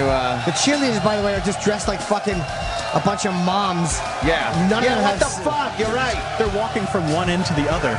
None of them have sexy outfits on. They're walking across the stage. Those fucking whores, they're not even stopping. You're not meeting them.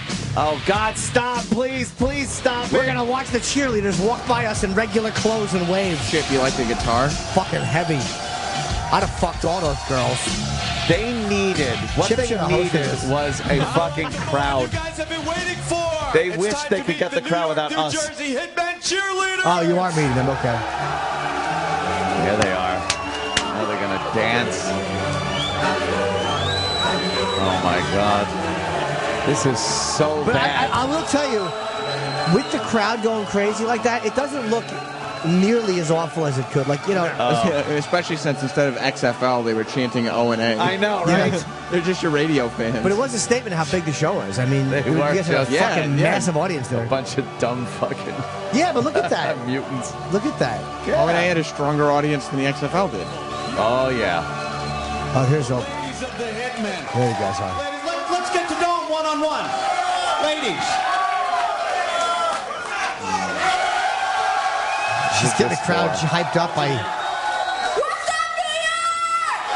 Oh, all right. I am Envy. Are y'all ready? I love you too, baby. She's holding on to Anthony's arm. Yeah. She's not quite my type. I can't wait to be right up in the middle, winding y'all all the way up. All right, sister. Sit down, All sister. right, what's your name? Hi, I'm Yoon, and I'm here to cheer for you, New York. You're not you. You're me. Hey, I'm Carla, and you know I came to New York City just to cheer for the Hitmen. What's up? Why didn't they bring a white woman over to me, for God's sake? What's your name? Hi, my name's Jillian, and XFL rocks, baby! Those are all like Chip, these girls. I'm from New York City, and Can I get a white chick? Wait, pause this. How about one of them just goes, "Hi, I'm Brenda. I grew up in a small town. And I'm here today." They'll have to yell something rock and roll. Yes. Oh, no. I'm Leslie Nicole, and I'm from Brooklyn, New York.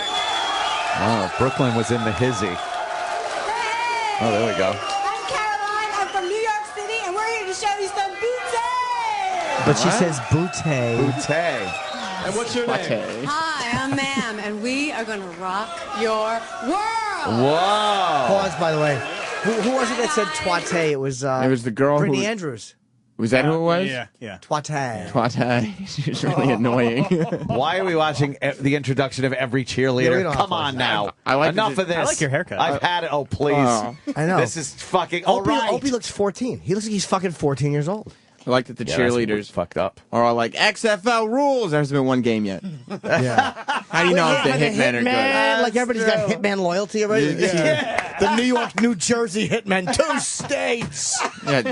Fucking horrendous. That's hilarious. Yeah, where's the team loyalty come How from? can it be? There's no one. They haven't played yet. Not only does the team not exist, the league doesn't exist yet. There hasn't been a game. All you've seen is footballs and logos.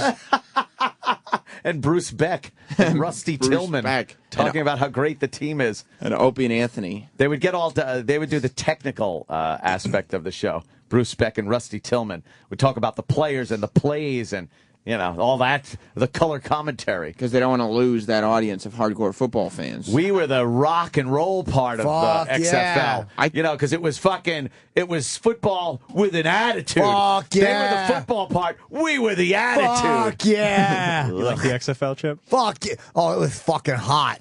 I was a big Hitman fan because I'm a Hitman. Yeah, do you like the Hitmen? Fuck yeah. Smash mouth, cocksucker. You fucking awful. Oh, it's just an abomination. The New York, New Jersey Hitmen. The tri-state area birds. Oh, shut up. I think I might have every XFL game on tape. Yeah, why wouldn't you? Because you can't get them anywhere on DVD or whatever. Yeah, I think I have a box of all the XFL games. Get rid of your dumb because tapes. it was related Mouth to Vince McMahon and wrestling. I was the only one watching by the end. I love the Wikipedia. Founded 2000, ceased 2001.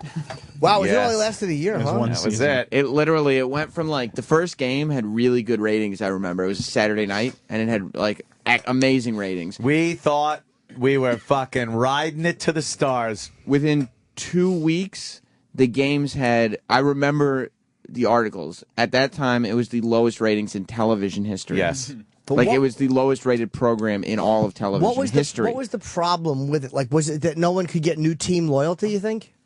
It's No just one hard wanted to to watch. create a sports. Yeah, because they were subpar players because the good players were in the NFL.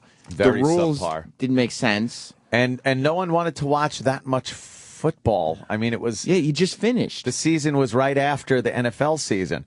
And after the Super Bowl, you're like, oh, I'm going to watch some fucking not even college players. Yeah. It was just horrible. I'm trying to start a Jacks League or Tiddlywinks.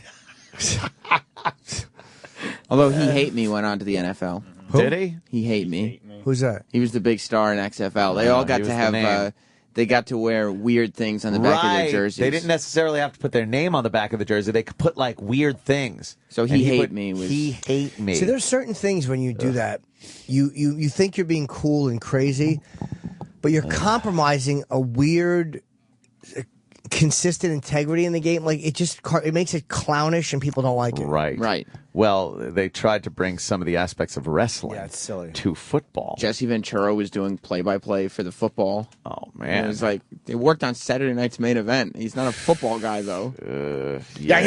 He's got to make a tackle here. Well, obviously, someone stole the ball. What?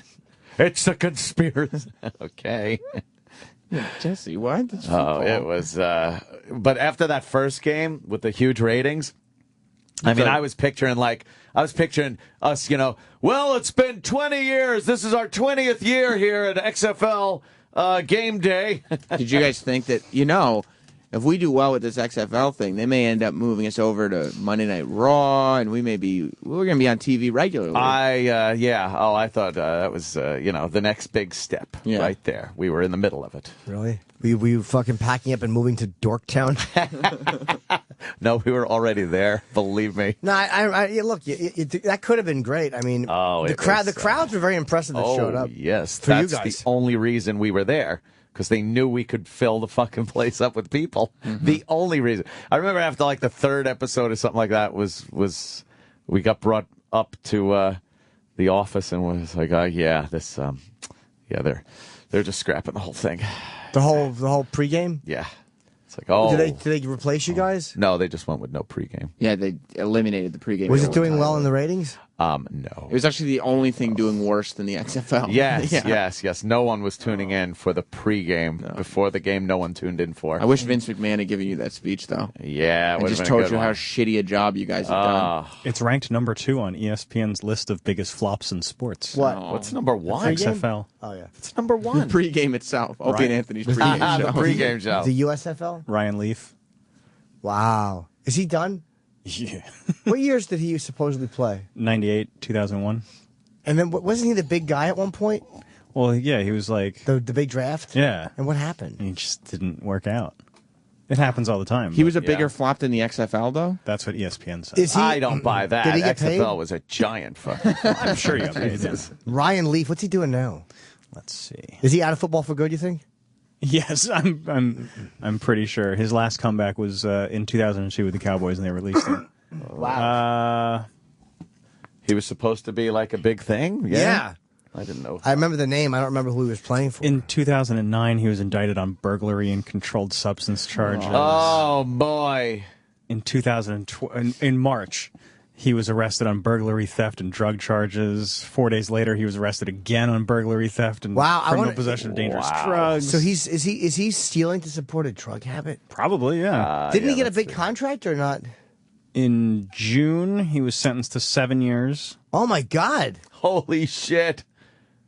Wow, he's doing well, I guess. It's always sad to me when people have so much potential, or it looks like things are going to be so amazing, and then they just... Who was the big draft that year? It was Get off him the drugs. and someone else. I know the name Ryan Leaf, and I don't follow draft Peyton picks. Manning. Wow. Who's he? Didn't Ryan Leaf go first? Yes. Oh, man. He was the #1 pick? No. Oh. I'm sorry. Wow, Hang that's Get your shit straight, that's Travis. a fall from grace right That there, dude, huh? man. Jeez. You got to watch them drugs, people. You got to get off the drugs. 3 years in the NFL. Maybe he didn't Yeah, have Manning went first, and then Leaf went second. What was his contract? Can you say? Yeah, 4 years, $31 million. Wow. Holy shit! So Guaranteed $11 million signing bonus. So he blew that money Probably. Yeah. Oh my God! He blew the money and ended up in fucking prison. doing burglaries for drugs. Like, you should be able to, like... Wow, my NFL career didn't work out, but at least I got this $11 million. Dude, I haven't burned through $11 million in my life. $11 million. No. In 10 years? I haven't burnt through 11,000 in my life. Oh, you. I've never seen You got your 11,000. whole life in front of yourself. Well, I did at one Don't point. you? You're saying you did? You don't anymore? No, Wow, You there's don't much less consider of it. yourself, what are you, 40 now? What's, No. no? I'm approaching 30. Oh, 30. Rapidly, right? Yeah, You're barreling into 30. 9 months. So what do you want to talk about with Zimmerman? I'm guessing it's the same thing that I thought. Was it about the suit? Zim. The lawsuit? Yes, the lawsuit against NBC. Good. For making him look like fucking a racist and a criminal. This guy's...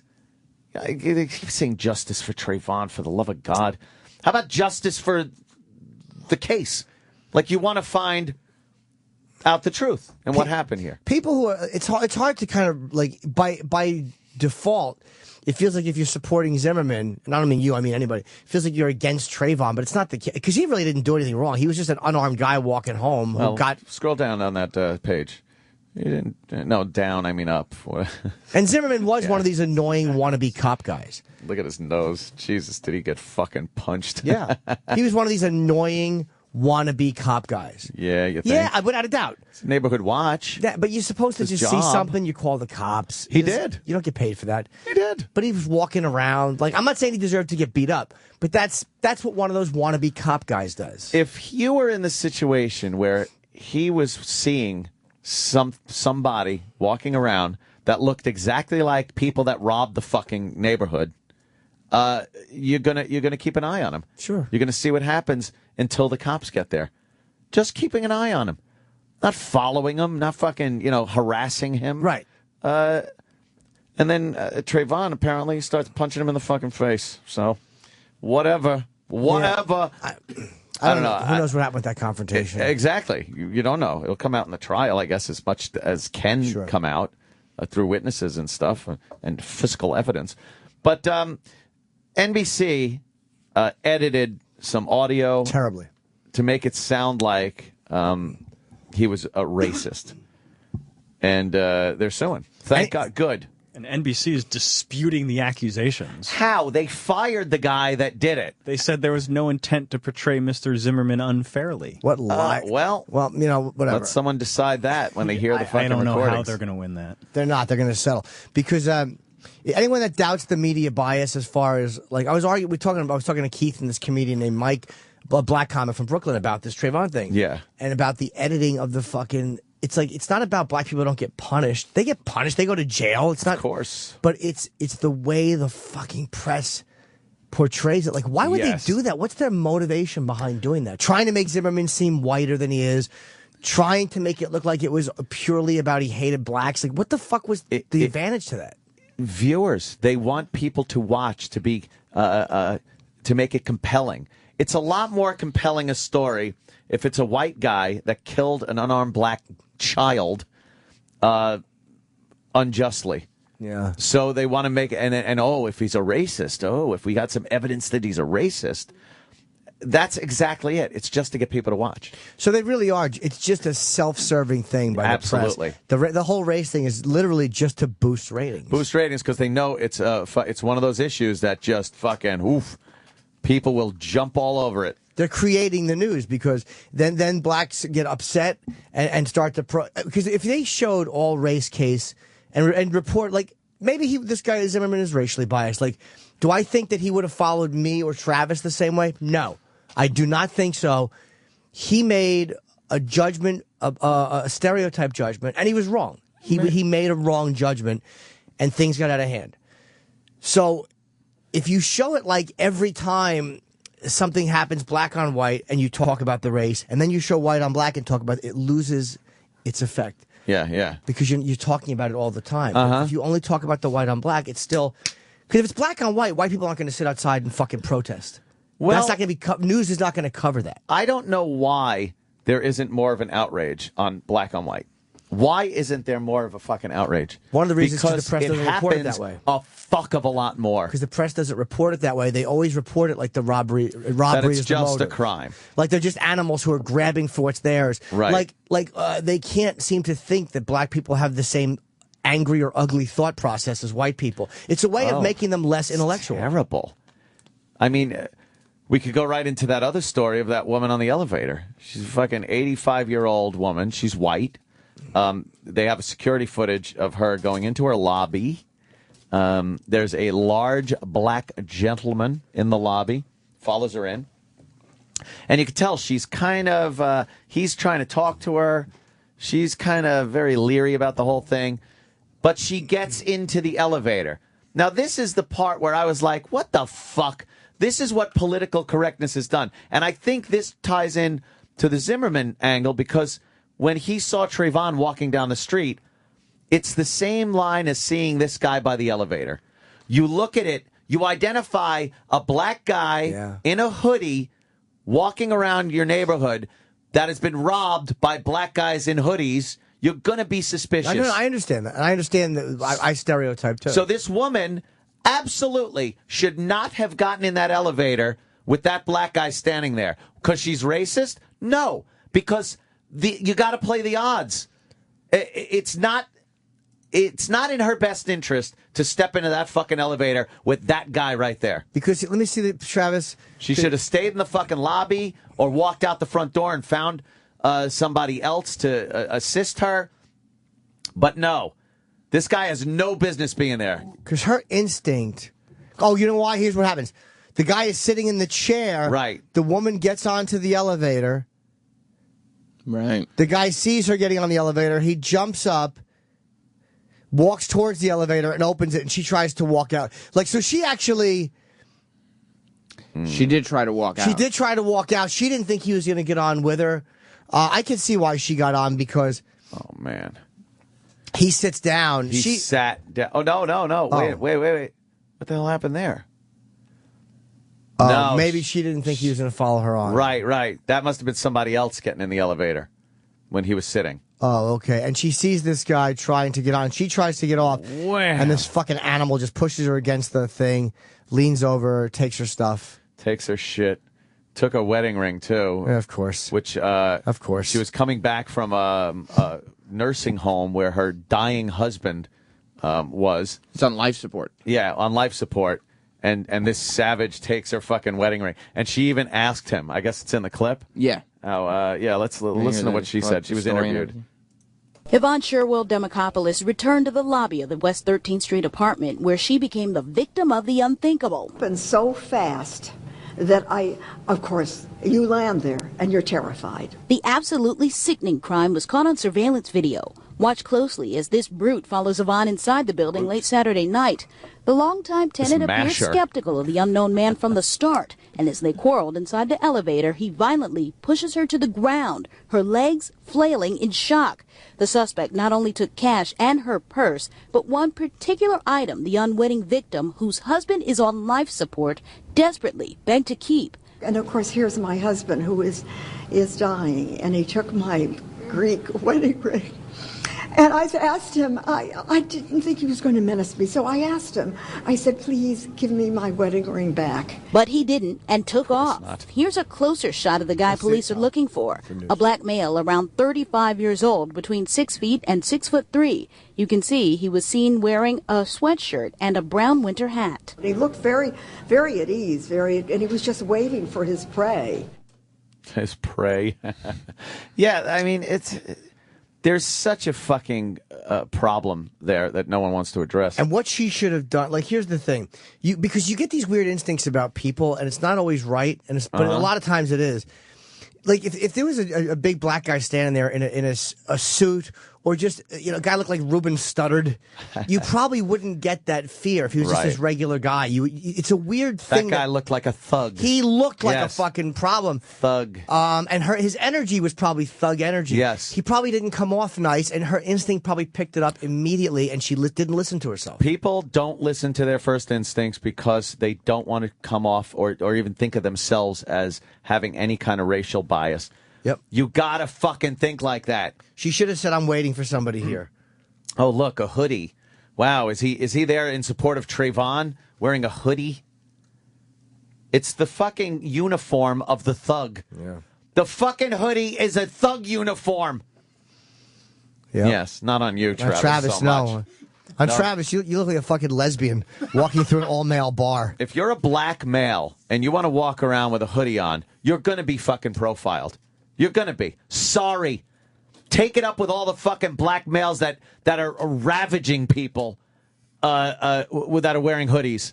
Well, take it up with your fucking community. Don't blame white people that are following you around stores and fucking giving you shit and profiling you at every turn, because you know what? That's the profile.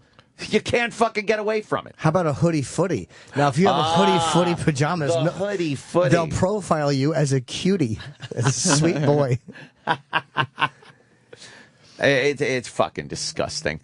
The amount of black on white crime also is just, God, it's astounding how much it happens. It happens a lot, and it's not reported. What bothers me is just that the bias is the fact that it happens isn't reported as such. No, like. It's like, just report it. You know what the motive is there. Right. He's a weak white target, and they went after him for that. So just say that. Don't. But they never will. They just won't. And we have to accept that they're never going to do it. FBI hate crime stats came out yesterday for 2011, and it's predominantly black victims and white perpetrators of course of hate crimes. And you'd read it and think like, wow, that's terrible. No. Because they never do it the other way around. No, they report it differently. And you know what? Fuck the police departments for reporting it that way, too. Exactly. That's coming from police department reports because they don't want their stats to be high, or they're told to keep it down or whatever. But they're guilty of reporting it that way, too. It's not just the press. It really is infuriating, because every crime that's perpetrated against a black person by a white person is instantly looked at as a hate crime. But black against white... Which far Did you say black against white twice? I said no. White. Okay. White against black is always a hate crime, no matter what the circumstance is. Black against white is rarely ever a hate crime. They just look at it like, no, this is just a robbery. No, this is just an assault. No matter what. Or it's in a pepper. That's a good one. No, it's not. And black on white crime far exceeds white on black crime. So how much is Zimmerman? And black asking? on black crime is fucking crazy. Crazy high. Outnumbers everything. Why? How much is Zimmerman asking for? $18 billion gazillion trillion. He has a legit lawsuit. That was a terribly edited. Yes. Who the fuck is the news to edit any 911 call?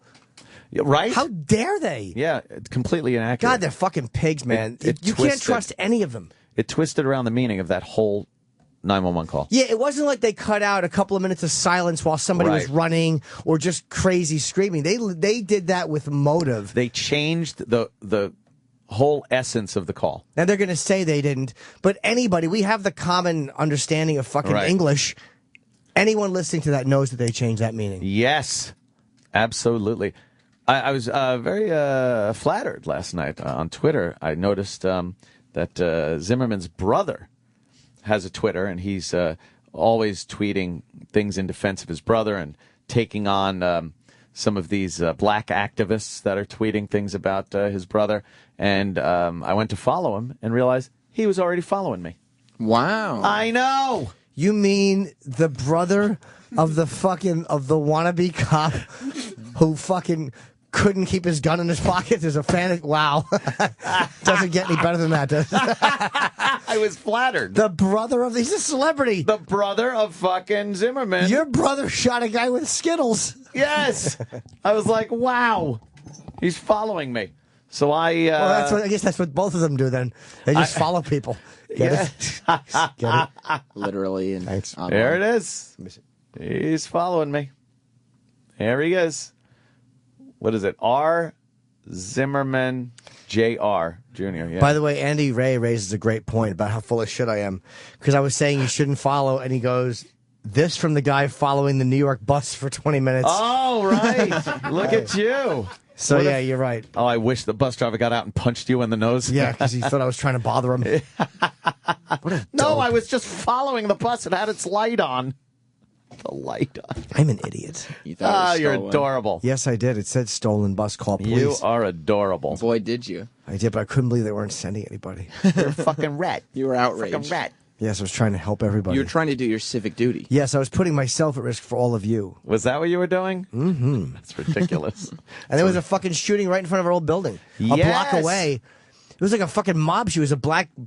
But it was like a mafia style shooting. Yeah, this guy was from L.A., the victim.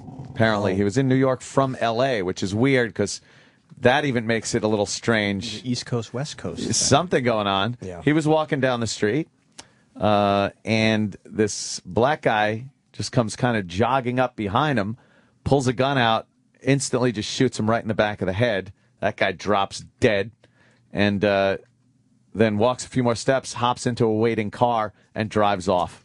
That is definitely some type of business being tended to. I'm hearing drug-related. Drug-related. Well, you could assume that looking at the principles involved, that there might be an issue with drug-related violence. That's seen in American Gangster when Denzel just shoots him in broad daylight. Broad daylight, right there on the street.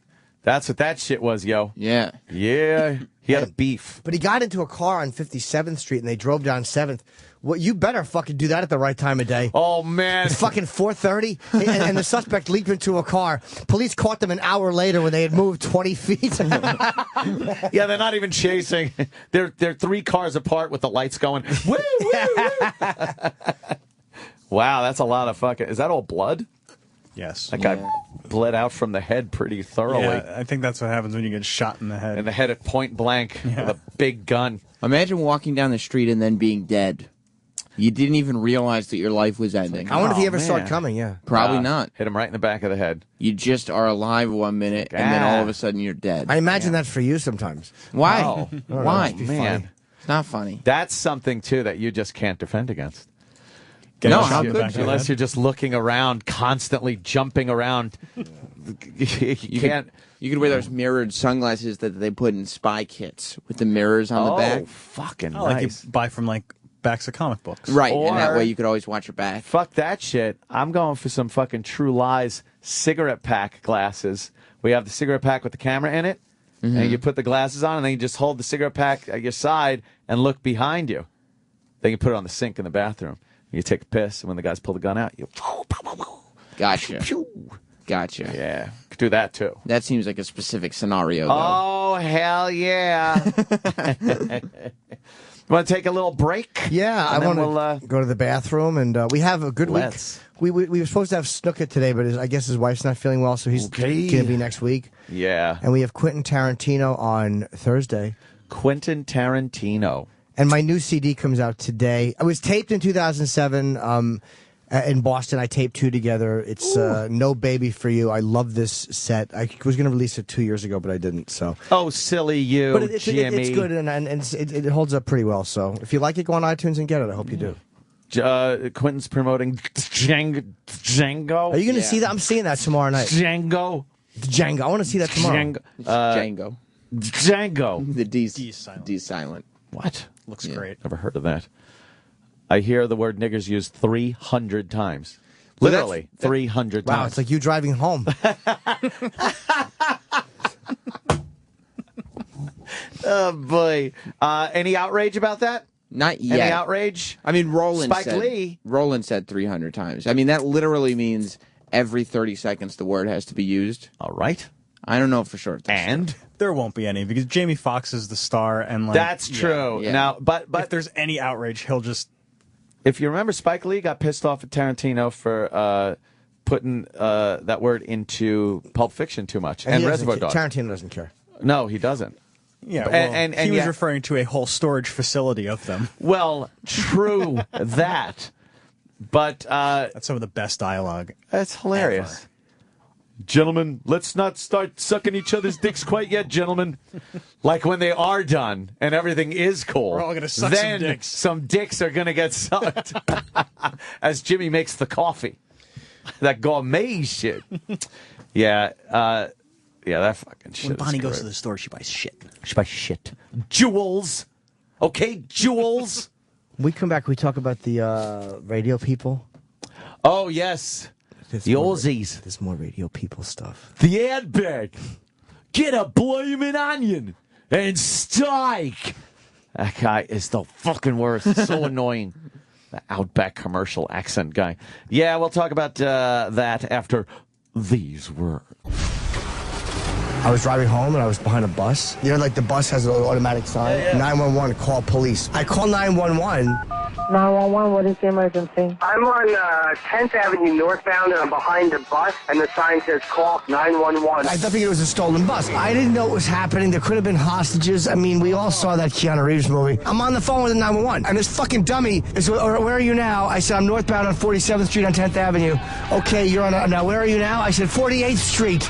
Where are you now? 49th Street. That you said it's heading which way, sir? Northbound. It's the only way you can go on 10th Avenue. We're so irritated with these dummies. So we make the left on 57th Street. We go down to 11th Avenue. I go, look, he's making a left on 11th Avenue. It's a yellow light, so the bus slows down and then shoots through the light and leaves me at the red light. I knew that the bus did that on purpose. I'm like, this guy knows I'm behind him. Now we're going southbound again, so I call back. 911, where's the emergency? So I just called and no one is doing anything. I'm following a stolen bus, I think. No one is doing it. How long does it take to get a squad car on fucking 11th Avenue? So I pull up next to it, and it's really dark on the bus, and I just see there's a black dude. I'm on the phone. I'm like, I'm looking at the guy, and he's just a black dude, but he's not dressed like a bus driver. And I know that he's stealing this bus. I'm northbound now, and he's behind me, and they're like, what street? I'm like, now we're passing 40th Street. The woman was like, where was he before? 10th and 11th, but then he came down 11th, and now we went up 10th. Okay. He's probably going to turn it off because you're going to lose him. So you keep saying 10th and 11th, but 10th and 11th are in parallel. What street and 11th? I know, he was on 10th, and then he went down 11th. So then I was just like, fuck this shit.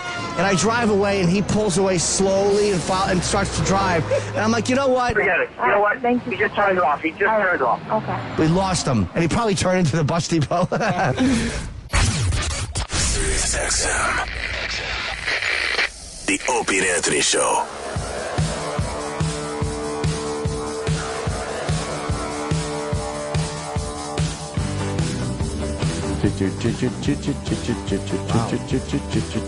What is this? Hold on tight to your dream.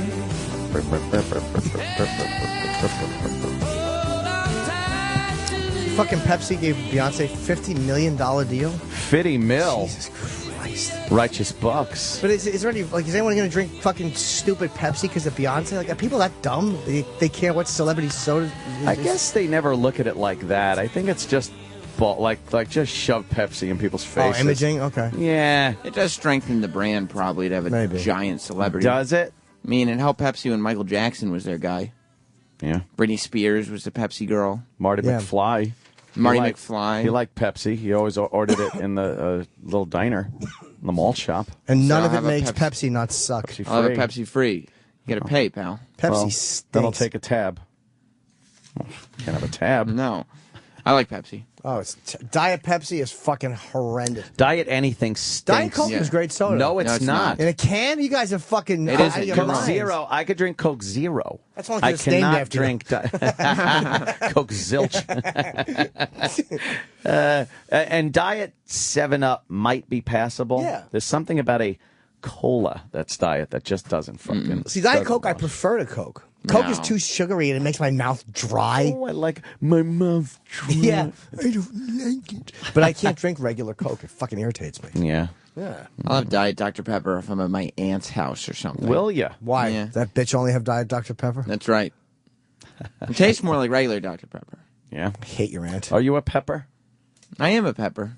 Wouldn't you like to be a pepper, too? Mm-hmm. You don't remember that commercial because you're a little kid. No, I know the ironic T-shirts that they sell now. Yeah. And I know what the reference is, too. But I certainly didn't see the commercial. It was the guy from American Werewolf in London. And he would dance around. And he was also the drunk guy from the Seinfeld episode, the alcoholic guy. Oh. That was him, too. And he'd dance around, David Norton. And he'd go, drink Dr. Pepper. Oh, that's it. Yeah. I used to be alone in a crowd. Ooh. But now you look around these days. There seems to be a Dr. Pepper craze. I'm a pepper, he's a pepper, she's a pepper, we're a pepper. Would you like to be a pepper too? Not anymore. I'm a pepper, he's a pepper, she's a pepper. If you drink Dr. Pepper, you're a pepper too. Yeah. I can't believe these were like real commercials at one point. Dude, it was This is how they insane. advertise things. The old commercials were like these song and dance numbers. There was a commercial for Coke. That's one of the best commercials ever. The Coke one? One of the best commercials ever. I mean, the song became a song that was on the fucking radio. I'd like to give the world a Coke. Yes. The original version. It was, I like to teach the world to sing. I like to teach the world. Why is this still playing? I know. Yeah. Find the Coke song. I want to hear the Coke. I like to Thank you. build the world a house. Da-da-da-da. Furnish it with love. Oh, listen how groovy. This is groovy. There's a groove to it. This is old school. Very Christmassy. Yeah? Remind you of Christmas? Is it the bells? Yeah. And it was a bunch of people in a field with like candlelight or some shit, and they all had little bottles of Coke. What was this, like 71 or 7? Is this the original era? Yeah. I don't. Early 70s, like 70, 71. Yeah, this is like. Coke is terrible for the world. It's just making people fat and diabetic. You can't rhyme very easily to that, so I guess they left that out of the song. You'll have to call a medic. You're fat and diabetic. I'd like to chop off the world's left leg. What is that? Yeah. Oh. News story? Oh, okay. Oh. Travis brought in a CD of a news story. Ooh, I like a good news story to sink Good my Morning teeth America into. reports on prank phone calls in the radio business. Oh, let's hear that. Ah, yes. Let's get into the whole debacle down in Australia. Seems the radio duo is off the air now. Yeah, why right? wouldn't they be? Sure, it's their fault. They did that little prank phone call. They called the hospital that bitch was in. What the fuck's her name? Yeah, exactly. Kate Middleton. Kate Middleton. The Duchess. The Duchess of what? Cambridge. Cambridge. Yeah. And well, apparently the woman that put the call through to the nurse couldn't take the pressure and offed herself. And now, for some reason, that is the responsibility of the radio station and the radio personalities. Instead of concentrating on one of two things, either this woman's obvious depression, mental illness, and selfishness to leave her kids, or a culture that is so obsessed with not making mistakes that you commit suicide when you make what was basically just an honest mistake. Very dishonorable. Well, it's English, but that's the problem. Is the culture that doesn't allow a mistake without and insulting the royal family in England, there are some people that just look at that royal family like fucking royalty. That is royalty, yes, like royalty. Are you royalty? You suck dicks. Lawrence, that sounds like royalty. I love the fact that he goes, are you royalty? Do you suck dicks? Like, that's the next question after, are you royalty? Do you suck dicks? You're either one or the other. You're either a prince or a cocksucker. Fucking. Do you suck dicks? Best question. There's nobody I meet that I don't want to ask that to aggressively. Oh, is that hilarious? What a great interview question. Yes. So you're on Homeland. Yes, I am. Do you suck dicks? What? Yeah. Shit. Yeah, so the woman killed herself, and they did an interview. We heard it yesterday, an interview with the DJs, and boy, were they busted up. Yeah. Boy, were they busted up. A little fucking sad about the whole thing. Then they pulled him off the air. And now there's all kinds of news reports I'm hearing about what could possibly happen. What are the repercussions? Can they sue? It's like, who's going to sue? Do you think their intention in any way, shape, or form was to hurt anybody with a goofy call? They can sue. You can always sue.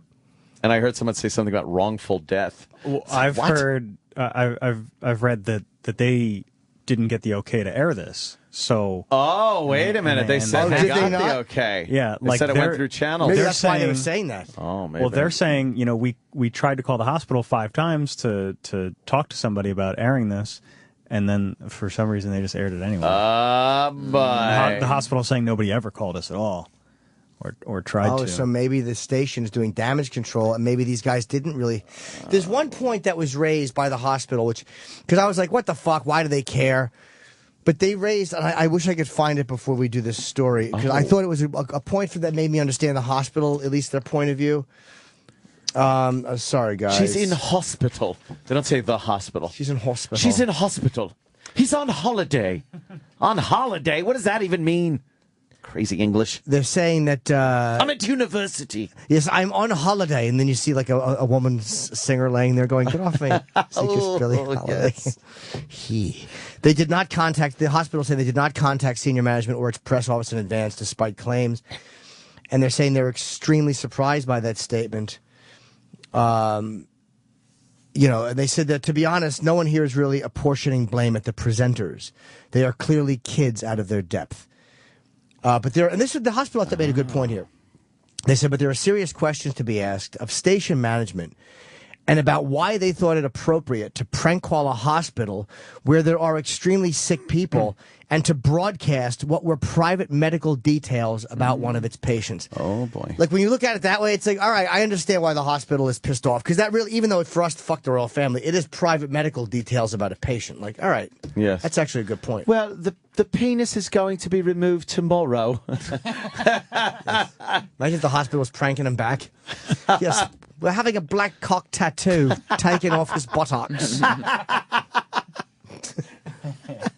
So, what is the news doing? Some kind of a they're radio pranks? Some of the biggest prank calls. Oh.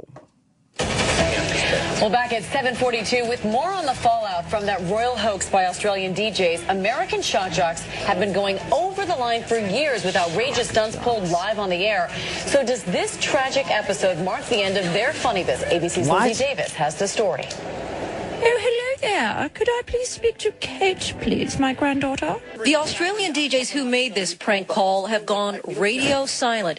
Their show now canceled, and the station announcing a company-wide suspension of prank calls after the nurse who initially answered their call later apparently committed suicide. Right, it's B96. Radio DJ Jay Nice on B96 in Chicago has a regular prank segment on his show. Entertainers try to use real life, everyday circumstances and try to find humor in it. He says his station has no intentions of pulling the plug on prank calls, and they don't need to based on U.S. law, where such calls only become problematic when it can be claimed it was foreseeable the act would cause damage or injury. Hello, this is Sarah. How are you? Sarah Palin was famously pranked while she was running for vice president by a notorious Montreal-based comedy duo pretending to be then French President Nicolas Sarkozy. That's funny. You know, I see you as a president one day, you too. Maybe in 8 years. years. Oh, a prank dummy. caller even managed to make his way through security to speak to Tony Blair while he was still prime minister. Hello, Tony.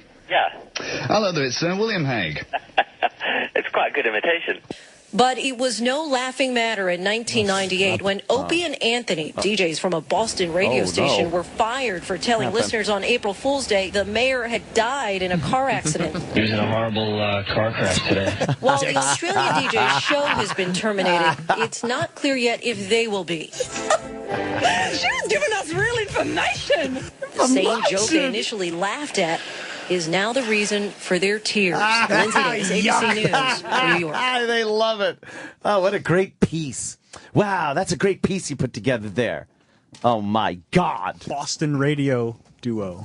Yes, Boston radio duo. Yeah, I was listening to that going, ooh, who are these guys? Yeah, they sound fun. Oh, they didn't mention it was no laughing matter, and after you got fired, you went on to the biggest success of your career. Exactly. I got fired again.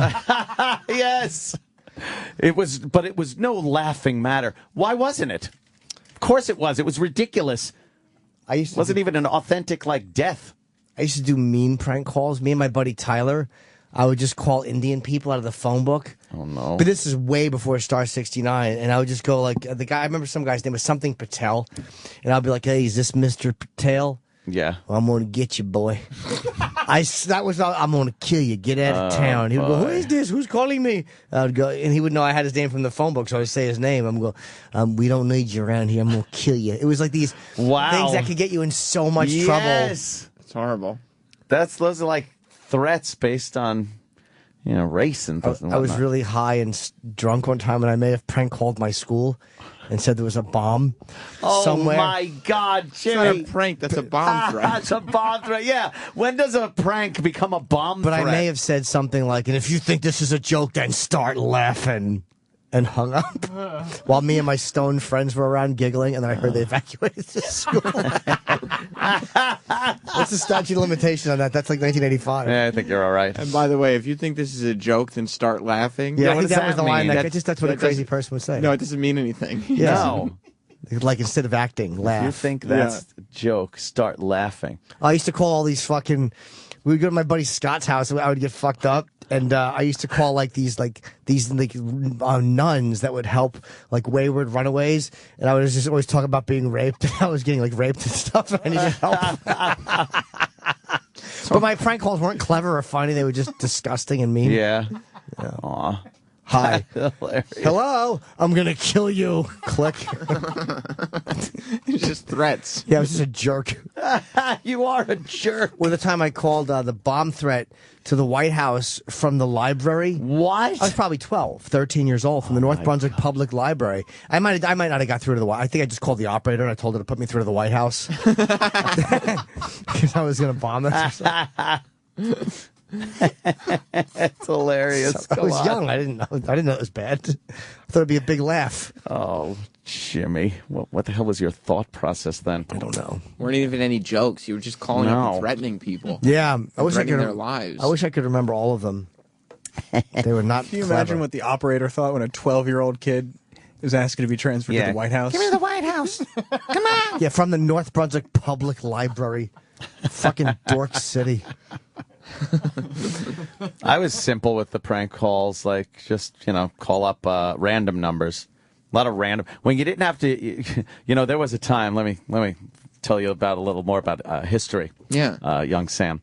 There was a time where if you were calling a number in the same area code as yourself, you did not have to dial the area code. Really? So if I'm calling a friend, I would just dial 261.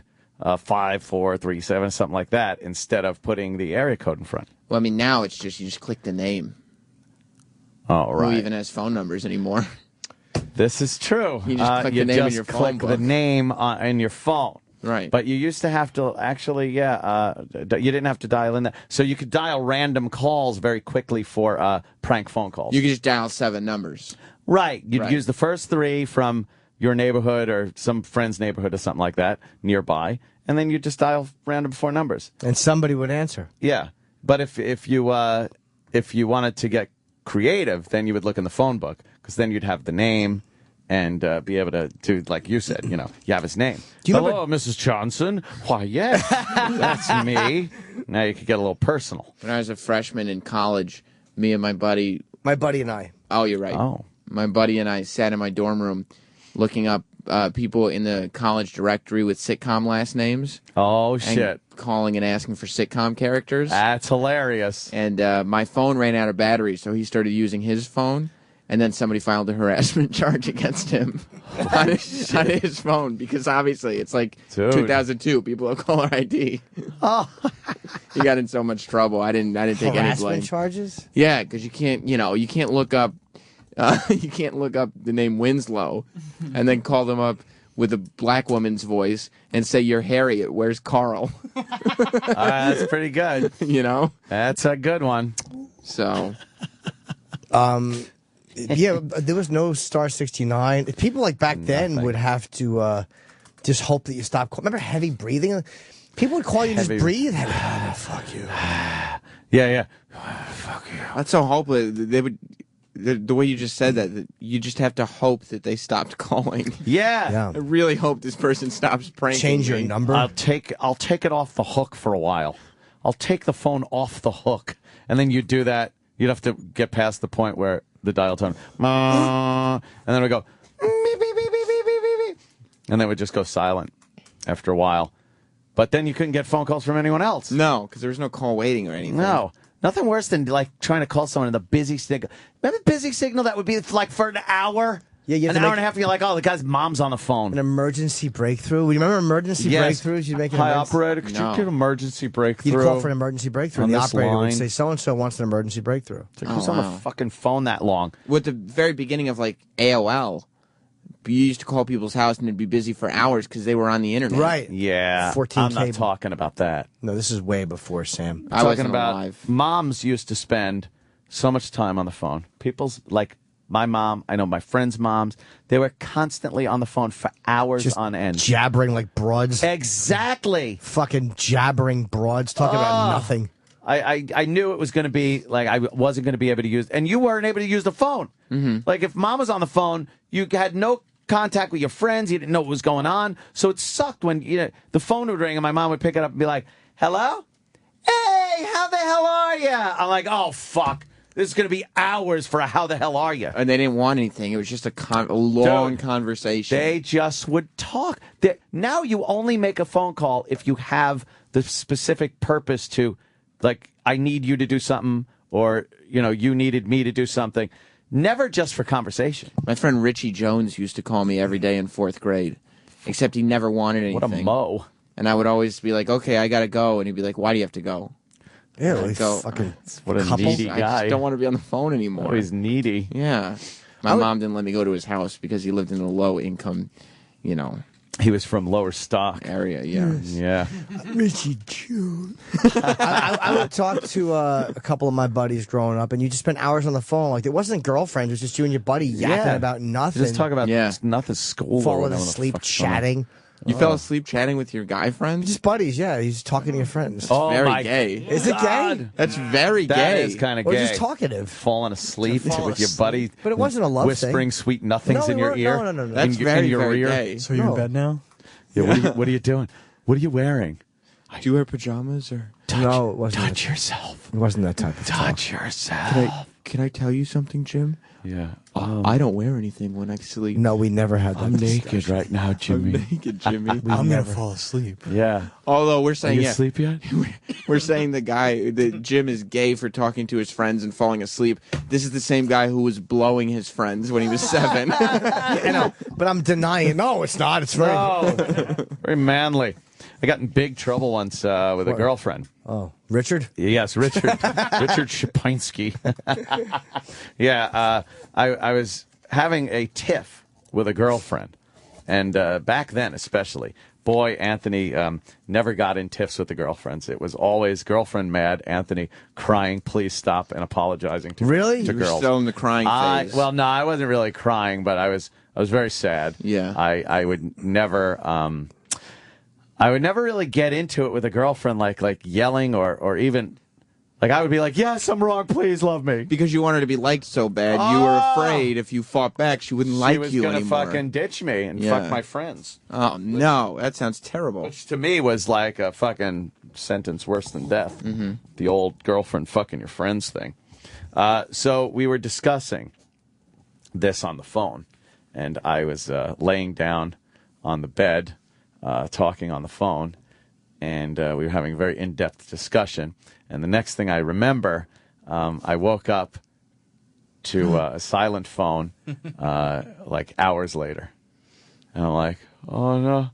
Oh, she's going to hate me. And then I didn't know. I woke up at first, like, I didn't know what was going on. I'm like, what?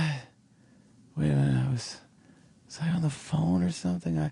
Oh, my God, no, we were talking. Oh, shit, I didn't finish the conversation. She must have. And then I'm just picturing her going, hello, like I played the silent game with her. And so back then, you can't, you have to wait until the next day for closure. It was pretty much, well, no, you can't just text her back. Like, sorry. I had to call her back.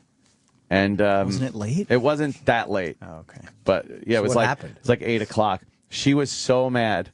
She was yelling at me that how dare I fall asleep in the middle of such an important conversation. Oh, was she pissed? I'm sorry. Oh, no, sweetie, I'm sorry. Were you always like the groveling, apologizing? Yes. Did it work out? No, she fucked my friend. I swear. Fucking cunt. She fucking went off with Frank. I'll never fall asleep on the phone with you. Yeah. Oh, yeah, you fucker. Justin Stengel just texted me and said when he was in high school, a heavy breather called and his mom answered. Oh. And his dad was traveling. So his mom thought it was his dad just messing around. And she was talking to him for 5 minutes while he was jerking off. And then she remembered his dad was on the plane, so she hung up immediately. So she's just talking to him. He's jerking off. Then she's like, oh, shit, his plane hasn't landed. Let me break Justin's fucking bubble. What happened was his mother was having phone sex, and when Justin walked in and said, Mommy, who are you talking to? She went, oh, it's your father.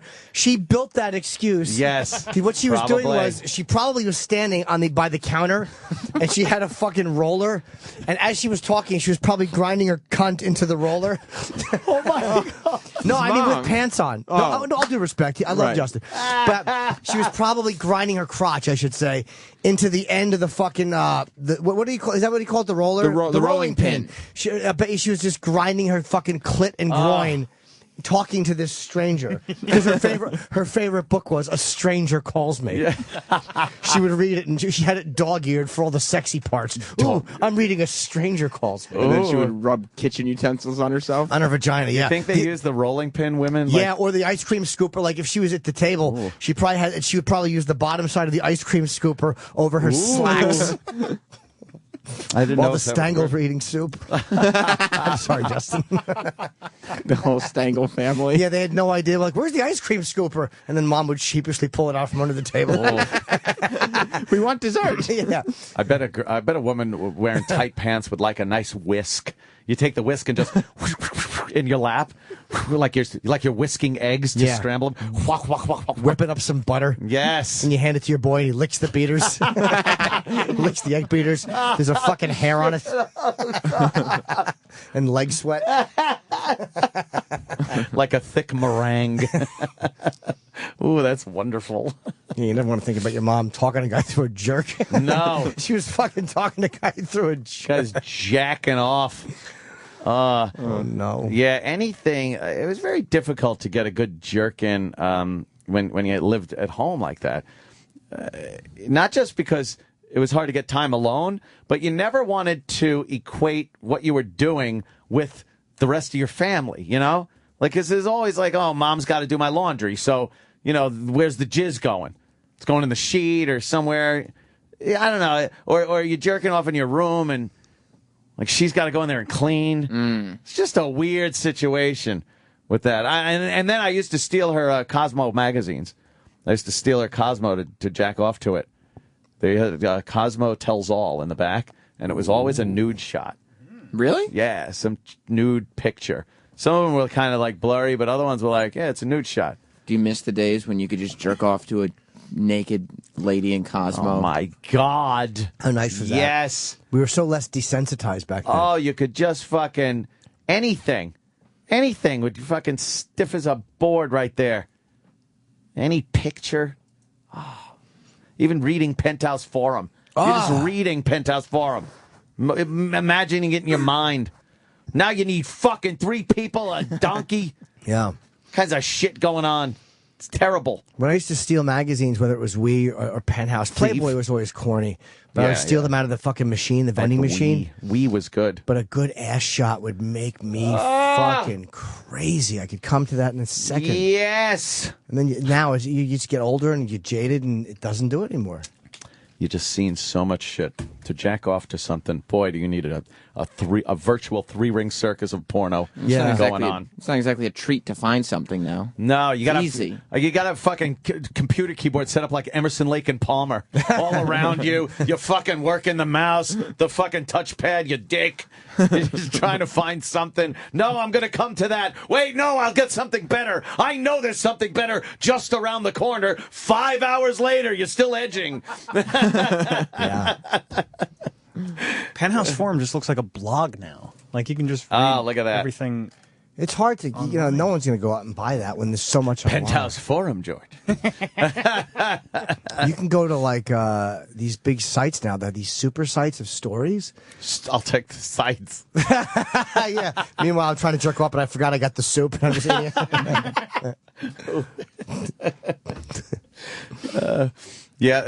being able to read something like that, like Penthouse Forum was fucking hot. Yeah. When I was younger and would read that. Great shit. I love that. They're all real. Pud to it. No. Yeah, no, all these stories are real. All right. Yeah, I mean, nobody's going to write them in if they're not true. Yeah. But there was the worst when you get a magazine, an issue that had no good stuff in it. Like sometimes you would just get one and there was nothing good, like no good seduction stories. Yeah. I liked a good seduction story. You'd need like some, oh, what is this? Yeah. Oh, what are you doing? Yeah. Oh, I never liked the bondage ones. They stink. Yeah. She parted her legs and I could see her underpants. Yeah. Not a fan of the bondage. Even now? No. Bondage stories do nothing for me. I don't get it. Nothing. Unexpected encounters. What? I don't get it, the bondage. Like, I there's some people, like, the idea of the tying and tickling's a weird one that does nothing for me. Tickling? Oh, yeah, tickling's a big fetish. Who does that? Must be the helplessness. Sounds stupid. Can I ask if anybody out there would call in that has experienced a tickling fetish? And don't just heavy breathe on the phone. We want to talk. Yeah. Yeah, but I'm serious. Like, tickling's funny. Some people like it. I don't get it. It's not sexy. I've seen it in video a little bit. I don't think I've ever known anybody who was into it, but it's just weird to me. Dr. Steve checking in. I used to beat off to Betty and Veronica in the Archie comics, if nothing else was around. Yuck. So much for the good old days. Yeah, now it's fucking... He's lying. It was probably... He wanted to be in a threesome with Jughead and Big Ethel. Like, he would dream that Jughead would make him wear the crown while he sucked Jughead's cock and Big Ethel fucked him with a strap on. And then they could hear the Archie's band rehearsal through the wall. Yeah. Yeah, it's good to me. Where's Mr. Lodge? I have a fetish for older gentlemen. I want Mr. Lodge to come in my face. He wanted Mr. Lodge to fuck his shitter. He says, thank God for the internet. Yes, the internet changed everything. When we used to watch those, you old enough, Sam, to remember the scrolling pictures? Yes. Where you get AOL and bing, you've got mail. Yeah. You're like, ooh, someone sent me one. And you download it. It would take forever to download one picture. I used to go into chat rooms and try to trade with people, but I wouldn't have anything, so I would just rip them off all the time. I did that too. You would too. Yeah. You sent first. Okay, send at the same time. Fucking asshole. Goodbye. Do those chat rooms exist anymore on AOL or no? Not really. Are there AOL chat rooms? Who would fucking go there? AOL was like internet training wheels. That's what it was. It was like, let's get everyone kind of into this to know what it's all about. And then after a while, you realize, wait a minute, if I'm hooked up to the internet, I can go and browse websites by myself. Nobody knew what a browser was. I don't need to stay in AOL. Yeah. I forget. I was looking at something. It might have been like a a movie cover. So I don't remember what it was, but it had the old AOL keyword. Remember before anybody had a website? Yes. All the big companies had an AOL keyword. Yeah. AOL keyword because they all had Sony. They all had AOL pages because you used to have to click through the AOL pages. Yes, and it was. I remember when I first started coming on the show, I would go to like AOL like profiles and stuff. Yeah, and I would like search Opie and Anthony, and whoever had like a girl that had Opie and Anthony in her profile, I would try to talk to. Oh man, hi, I'm Desperate Jim. Oh, that's hilarious! What a great way to get some chicks. I don't know if I ever. Did you ever score? No. But look at how in that last 10 years how fucking different it is, man. It's amazing. Totally. I really don't watch my TV anymore. Like I never thought that if the iPad didn't have such cocksucker typical pussy Mac volume, I would watch the iPad. I watch all like the whole fucking Boardwalk Empire. I watch on the iPad. Yeah. You could absolutely do that. Looks great. You pop in your earphones, Jimmy. It's not even loud on a plane. Mac volume is so shitty with the iPad. Even on a plane, when I have Bose earphones and I can't hear it because of the engine noise. It can't compete with the jet engine. Yeah, it's annoying to me that they do that. Yeah. They want you to buy external speakers. Yeah, absolutely. I used to go to the go to AOL, go in those rooms, and trade shit on like my brother's computer. It's like fuck him, let him get in trouble. I was 12. So I used to. You could have taken pictures of yourself and just sent them. Now I know I could have made money, but no, I used to get kicked off AOL all the time, and they would call my dad because I always got terms of service warnings for pretending to be wrestlers. What a jerk off! Oh my God! You have the worst rebel story. I know. Who'd you try to be? Goldust. Were you ever Bob Backlund? No. And you were doing the knee walk around the AOL chat room.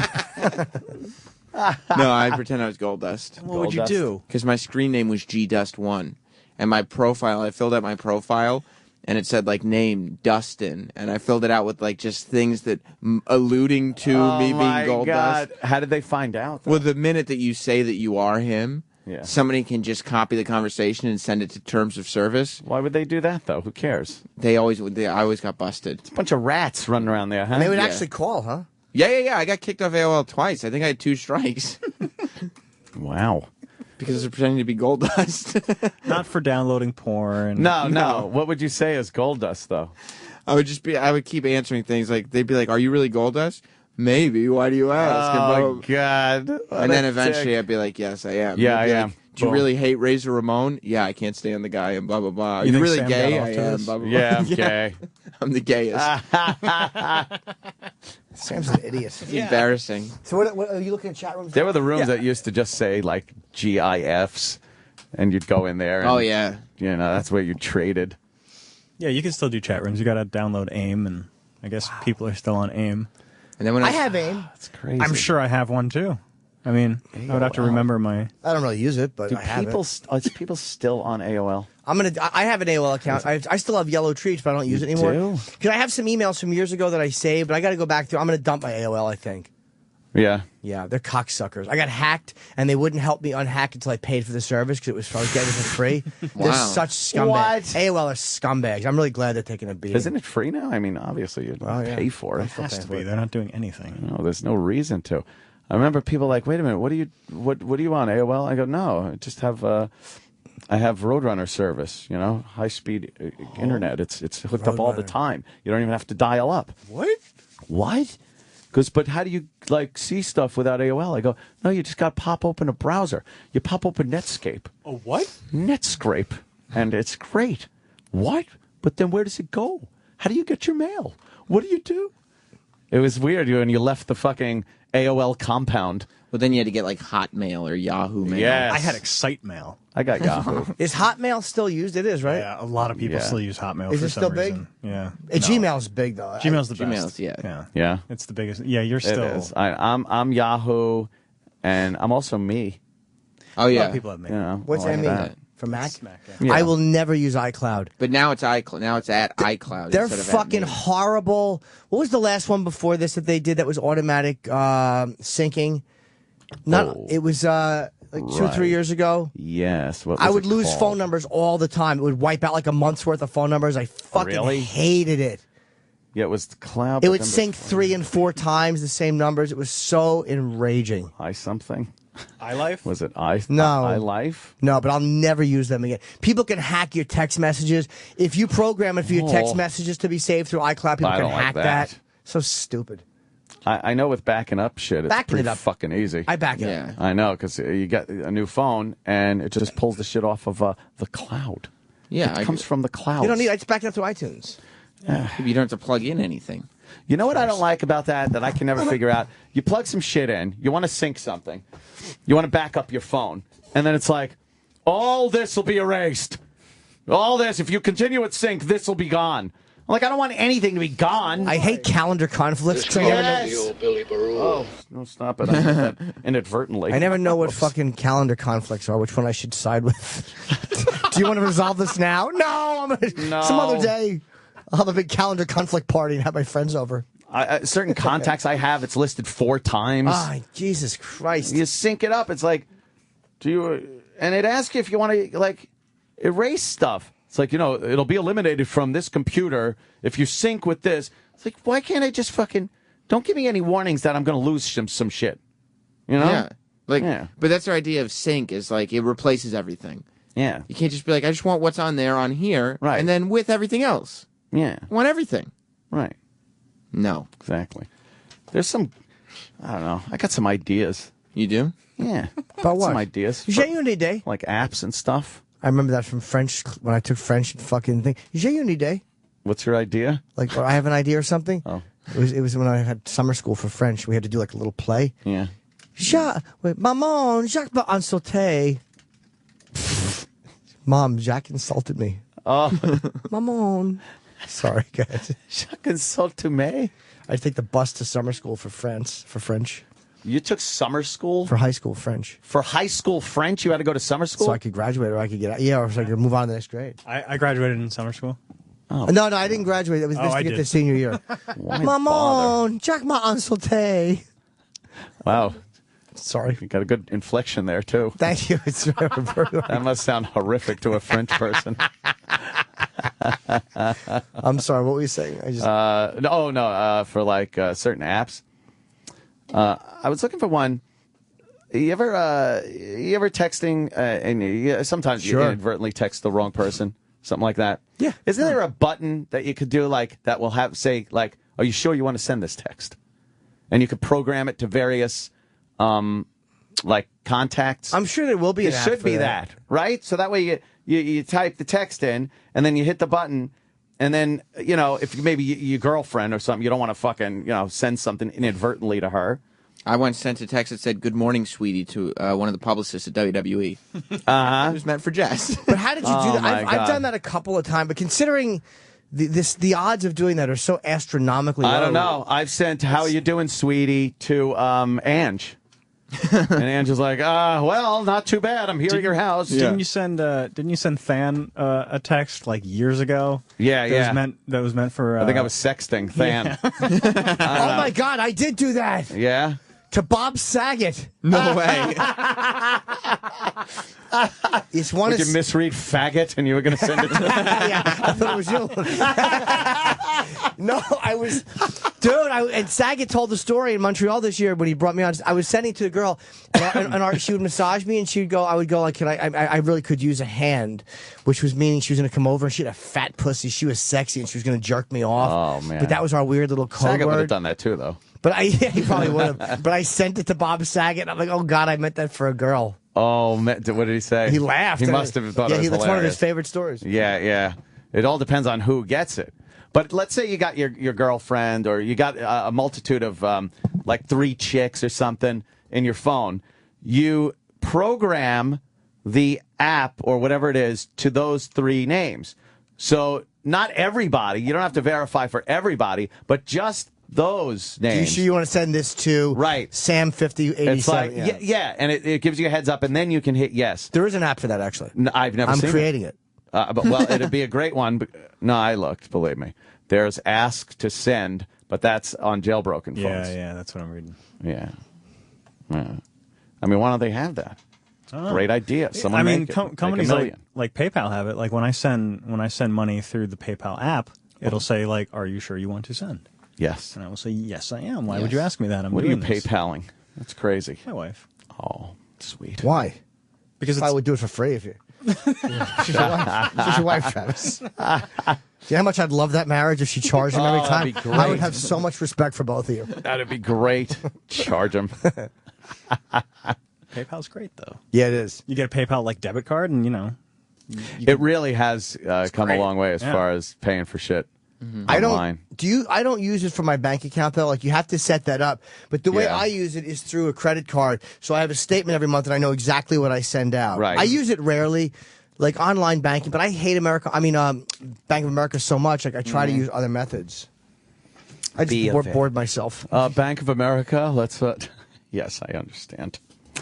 I don't like using my bank account for anything online. I don't do that. No. Use credit card. Yeah. But I'm sure, what could they possibly do? Well, banks are pretty good because everything is so easy to track now. Yeah. Banks, credit cards, they're all pretty good if you have a good history with them of giving your money back. Like I'm not worried about my bank account being raided and all of a sudden. Right. I know I didn't do it. I can defend that. Yeah. And there's not so much in it either. Aw. Most of my money is tied up in investments. Is it? Look at you. Tied up in investments. I have a pittance here and a pittance there. Braggart. How's it doing this year? Do you get your statements and look at them? I look at them. I look at my statements online. Yes. Fucking every week I go online. My fucking accountant told me. He goes, Jim, you watch your money better than anybody I work with. Oh, Irish gentleman. Yes, he is. He's Irish. Hey, Jim, keep your eye on your money, boy. Hey. But I do. I fucking pay attention, man, because guys get ripped off by their accountants. Oh, it's crazy. Business managers. Everything has to go through me. I'm not saying never, but I'm going to be very fucking hard to steal from. Those are crazy stories. Billy Joel got fucking railed for a shitload of money.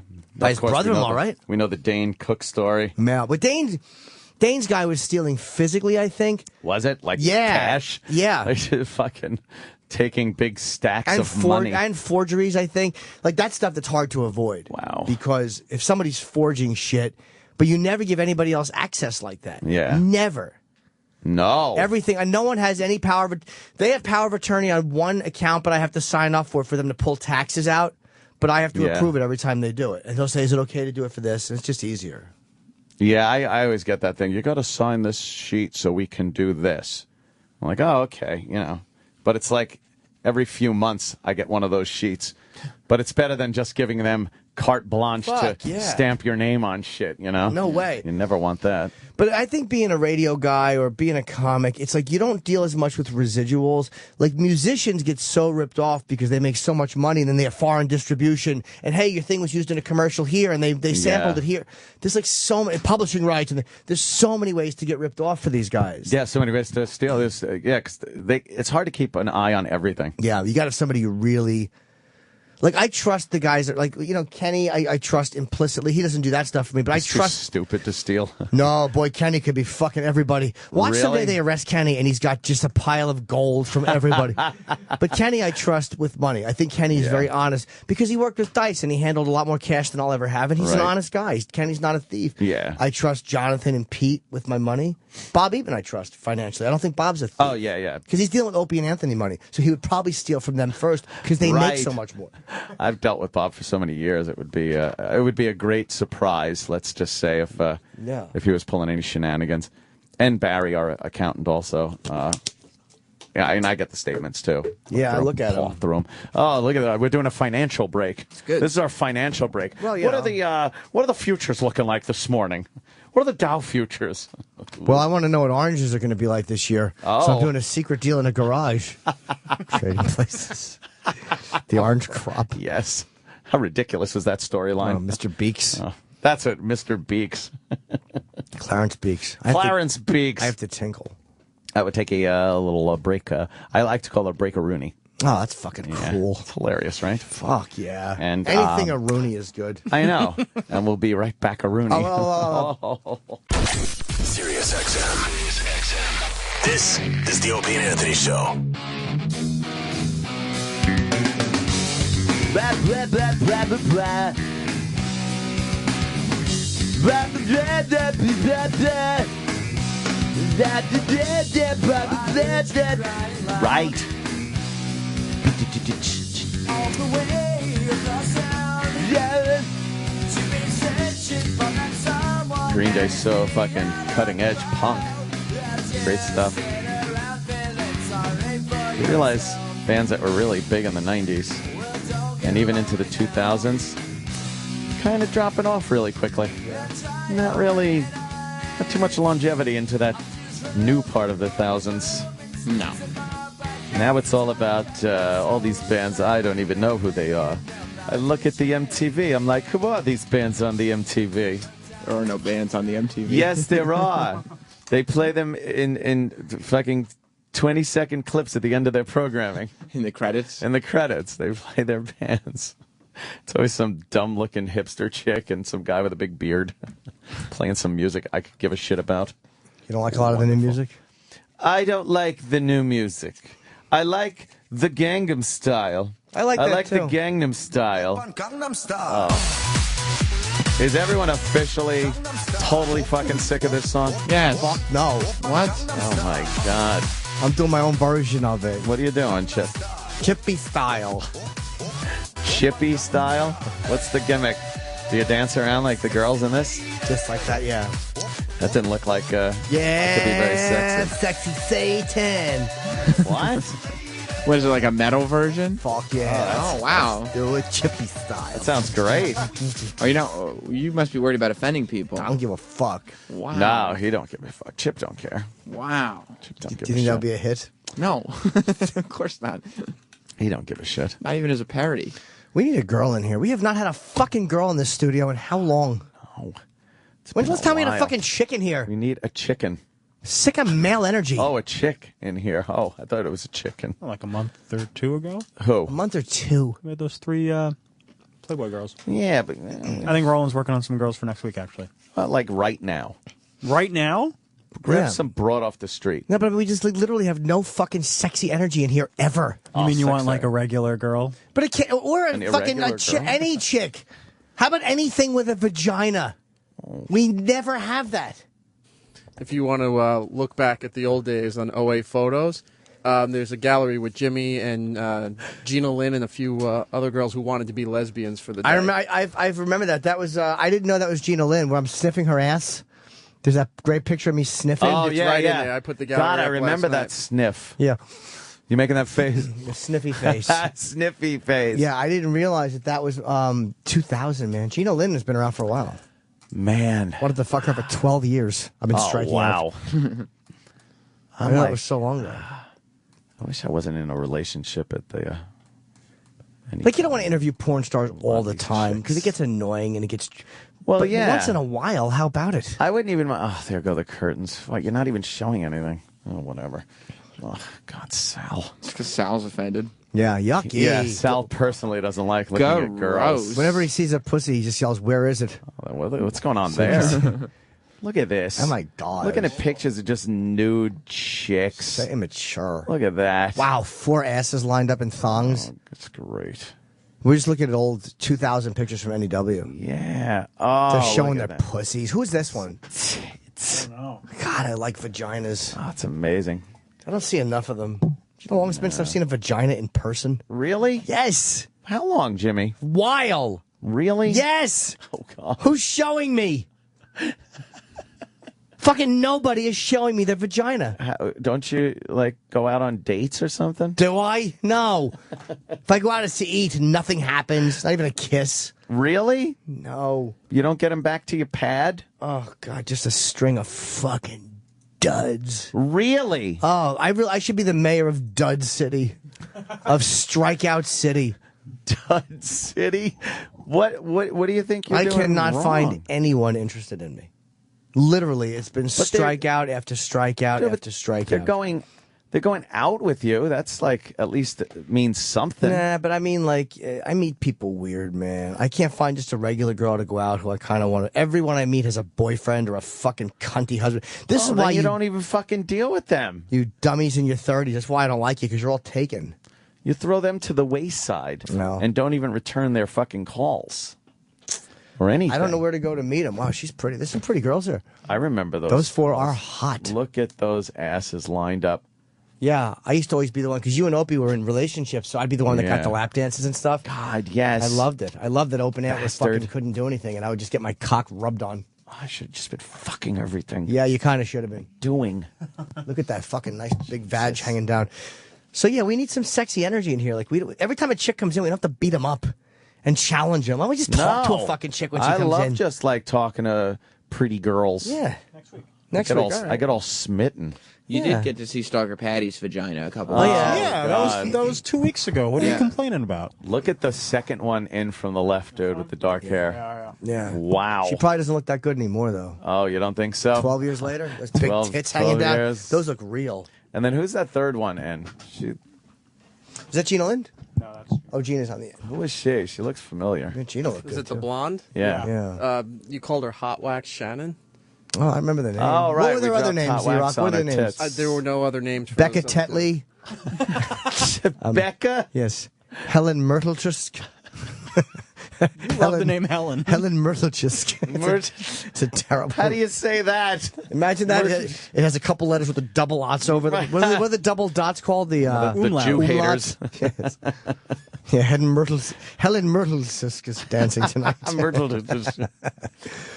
Yeah, but we need that. Like, even if they're not eating each other's assholes, how about we get them in just to talk to them and talk about their pussies? Oh, there is a fucking model for this bra that is on TV.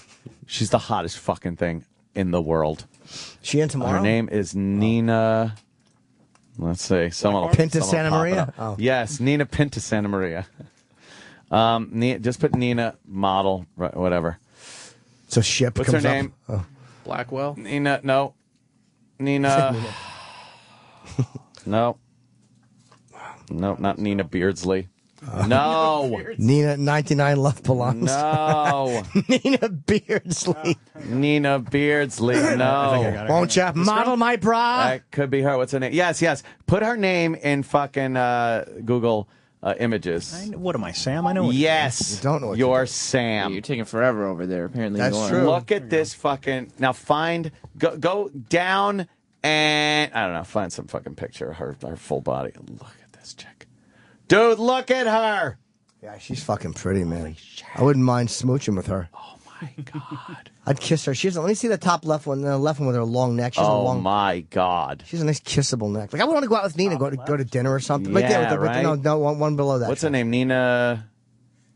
She's a very pretty girl. Nina Agdal? Agdal. Agdal. Agdal. I wouldn't mind kissing Holy her. shit. Sit on my lap. Check her out. I want to be your guy friend. Hey, if you ever need to talk, Why I'll don't show you tweet a her? real relationship. She's got a tweeter. How many people are following her? 301? No. Oh, no, I'm sorry, 16,000. That's it? She's following 301. Oh, I'm going to follow Where's her. she from? She's from, like, Denmark or something. Oh, what the fuck am I going to do? She's Fly her way here? over there. Fly her here? She's Fucking over give her there a now. Gingerbread house here. Eat this while I fuck in the shitter. Look at 24,000 likes on Facebook. Oh my god. Has she got any photos on Facebook? Oh, she was in Sports Illustrated. Yes, she was.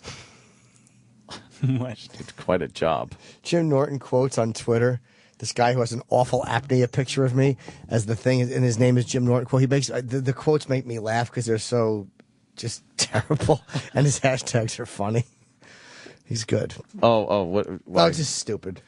Like he quoted Maman Jacques en sauté, and then the hashtags are French Jimmy and Mom Jack insulted me. They're just terrible, funny hashtags. She's Danish, by the way. Is She's she really? Danish? Oh, I want to bring her home for Belle.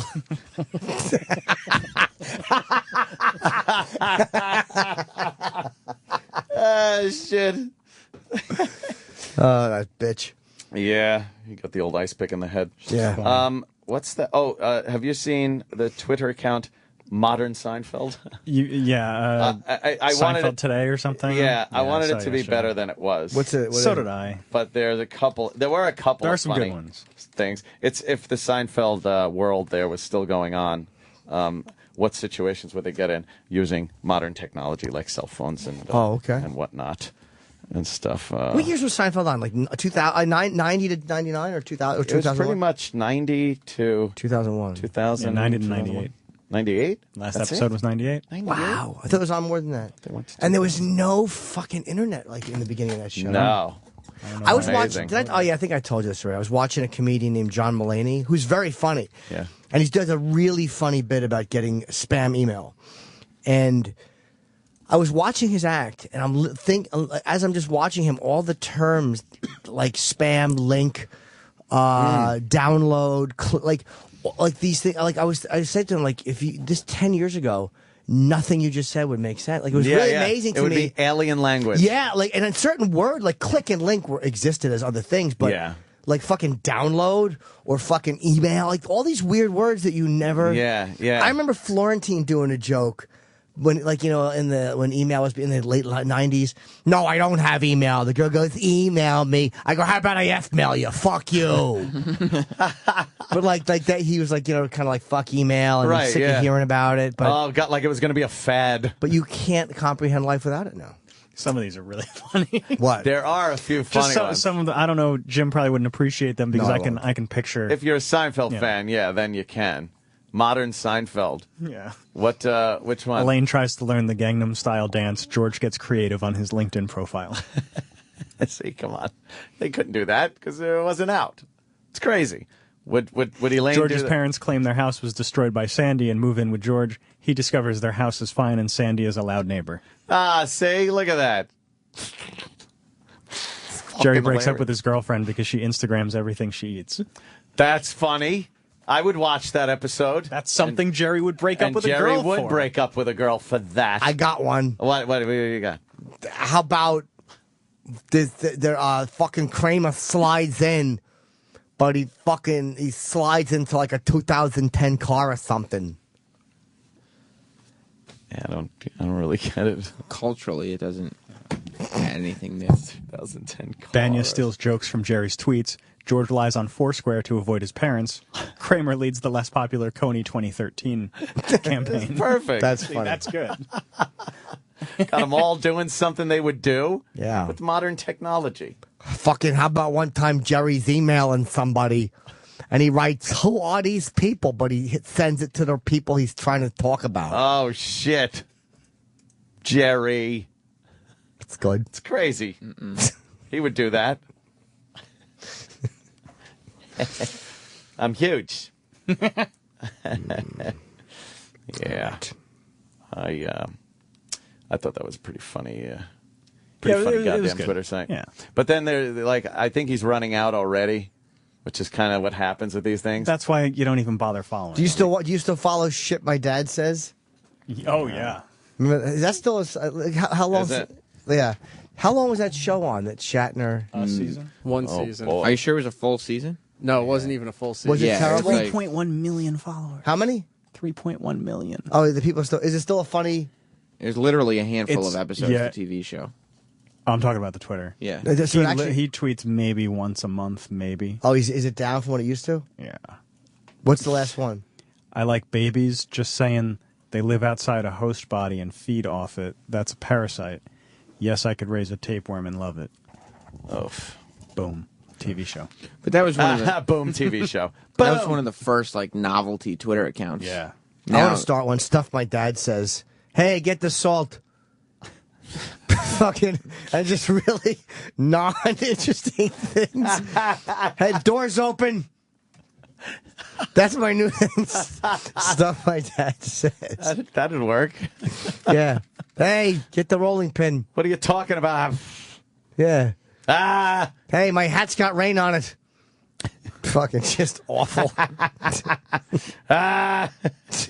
Shit. Stuff my dad says. I guess people are attempting to ask me if they could post pictures of me. Can I post pictures of you from Saturday night at FH? Yeah. Who cares? What do you think? Unless you took them in the fucking bathroom. Especially if you took them there, you should post them. What do I care? Oh, no, I don't care if you asked. I can't carry on conversations with these people. Are they dumb? Do they know you're doing a radio show? Sometimes no. Sometimes they really think like I could just be... You're just hanging?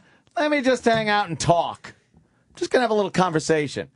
There's another thing too. I get texts and people are asking me stuff like let's see. Here's Carlton. Told me he's coming over to my house to pick up his cheesecake today. I'll write about your goddamn cheesecake. Wait, why does he leave his cheesecake I there? don't even know why he left his cheesecake Who there. fucking carries a cheesecake with I them? don't know. I forgot my cheesecake. Who stops off somewhere bringing the cheesecake to a third destination? I haven't even asked, by the way, but there's a cheesecake in my refrigerator. It's been there since we left FH, went back to my house for a little get-together at my house. Everybody hung out, drank a few beers, had some fun, ate. And then I get a text the next day from Carlton saying, my cheesecake's in your fridge. Can you bring it to work tomorrow? That's a Seinfeld today. Right? Did you say no? I said, yeah, but then I forgot the cheesecake on Monday. Why would you yesterday. bring it? And then what, am I bringing it here? And then when is he coming to pick it up? And then we got to put his name in the security so he can pick up the cheesecake? I'm here to pick up cheesecake. Cheesecake?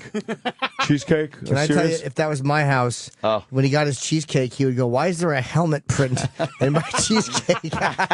There would be a cock print in that idiot's cheesecake. So then today, he's fucking texting me about this cheesecake. What time? I'll be over at 2. Is 2 okay? I'll be at 2 today to pick up the cheesecake. How about you fucking leave it out in the rain, then he can write a song about it. I could go to MacArthur Park. Yeah, someone left my cheesecake out in the rain next to a Nazi helmet. Then I can't totally blow him off because he's the only black friend I have now. He's like the. He's a nice guy, but he's the only black guy. Is it a piece of cheesecake or a whole cake? It's an entire cheesecake. Yeah, well, when he came over for his cheesecake, he would go, I'm picking up my cheesecake. Oh, it'll be on the front lawn upside down with a shoe print in the underside of the box. Here's your cheesecake, dummy. He must really want this cheesecake. For some reason. I don't even There's know probably why. a file in it. He's going to a jail. Why would you bring the cheesecake to my house in the first place? Did you buy it at F.H. Riley's? Maybe he owns a factory that makes them. Maybe he did. I should fucking put it on the table for him to get and just Cheesecake Factory. It's so bad. I should put it on the table for him to get and just plop that little lawn jockey I have right in the middle of it. Here you go. Yeah. Here's your goddamn cheesecake. Or what I would do is I would put it in the driveway, and when he came over, he would say, "Why is your truck parked on my cheesecake?" It would be bubble down on both sides. You'd have to fucking scrape the side of the tire and fucking just fucking spoon it into his dumb mouth. How great would it be if you took a shit on his cheesecake and closed the box, and he got home and his cheesecake had shit on it? Just cut out a circle in the middle. And just duty in his cheesecake.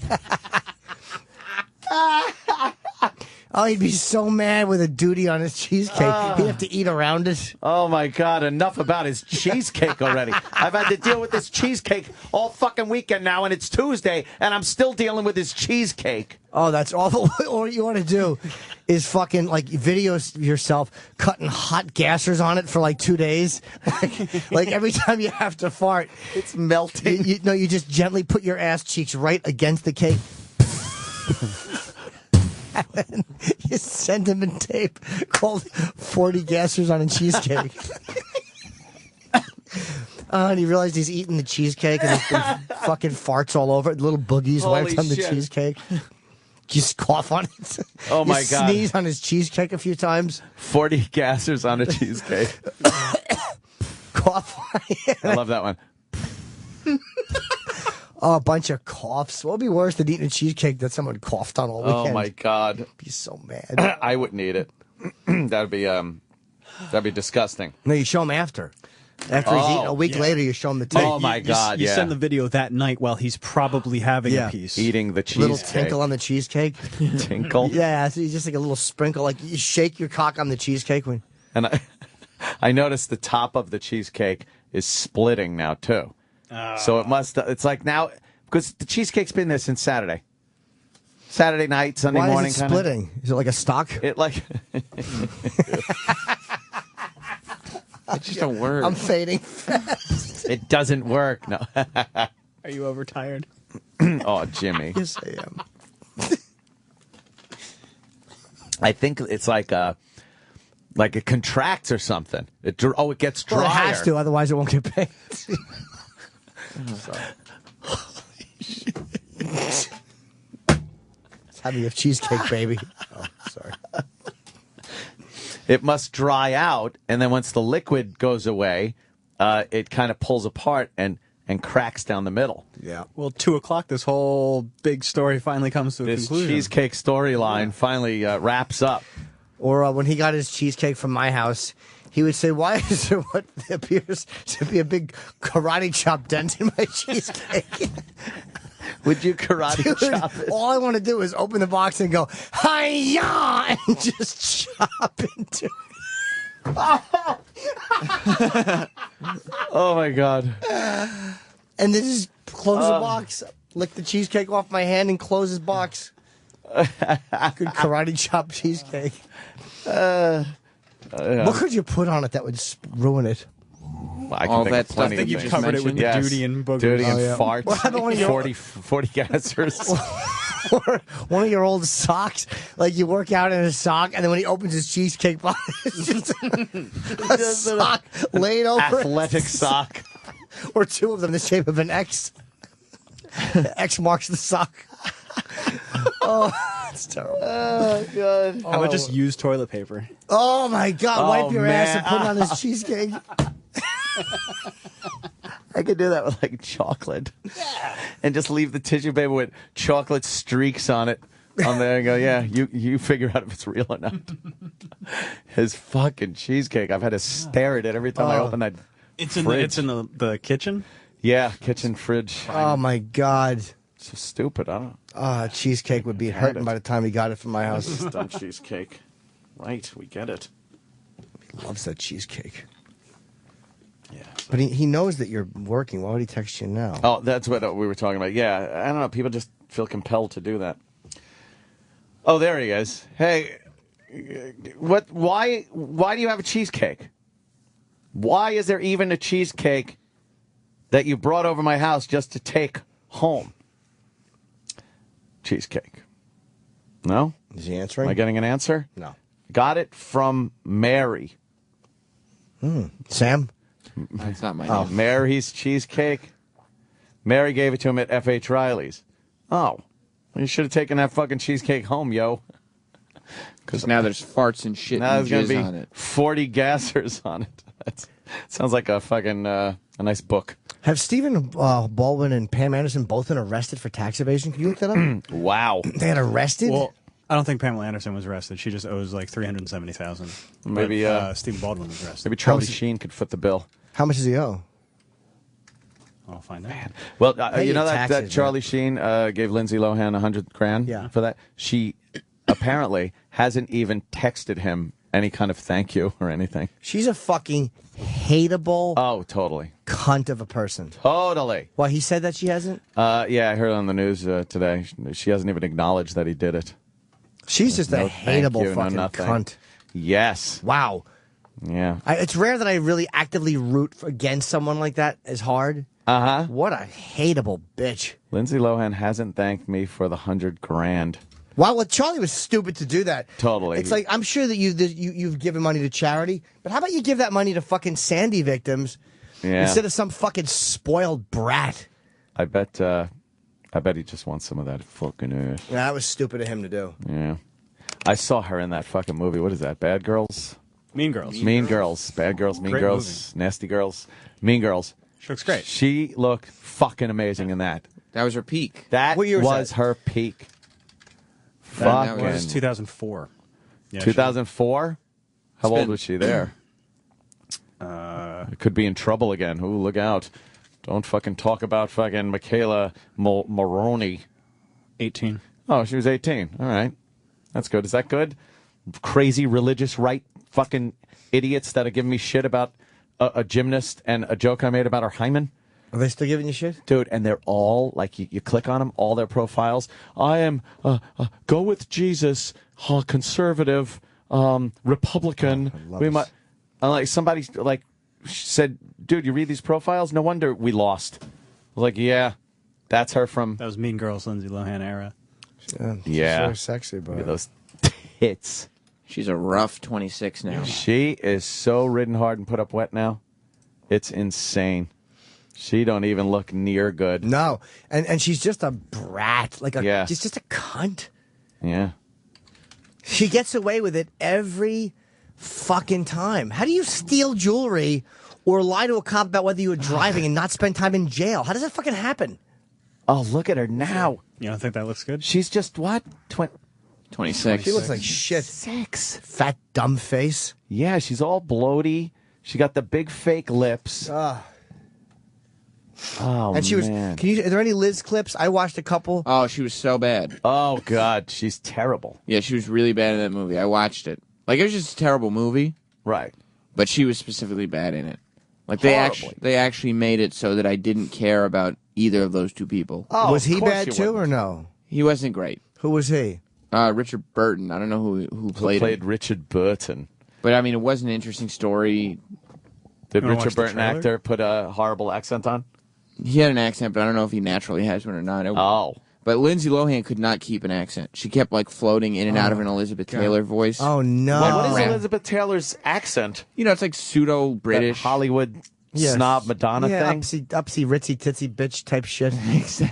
Except it kept falling into raspy Long Island. Oh. The whole time. Raspy Long Island. The whole time. She plays that well. All right, let's hear a little of this. Elizabeth, you simply have to meet this man. This is Ernest Lehman. I'm right. Sweet smell of success. North by Northwest, we love your work. Oh, thank you. I wish you'd write something for me. Actually, I have something. Who's Afraid of Virginia Woolf? Oh, I love the play. But we could do it together. Won't you start a new film? The Spy Who Came In From the Cold. Yes, but I could do this one after that. I'm afraid you're a little too masculine for George, and I can't quite see it. And I can't imagine the two of you fighting like that. Oh, well, do you hear that, my little sugar tart? You can't imagine us fighting. Well, it doesn't matter, because why would anyone hire a vomiting vat of vodka like Well, at least when I vomit, I make mellifluous sounds, unlike your little mouse crap squeaks. Oh, God.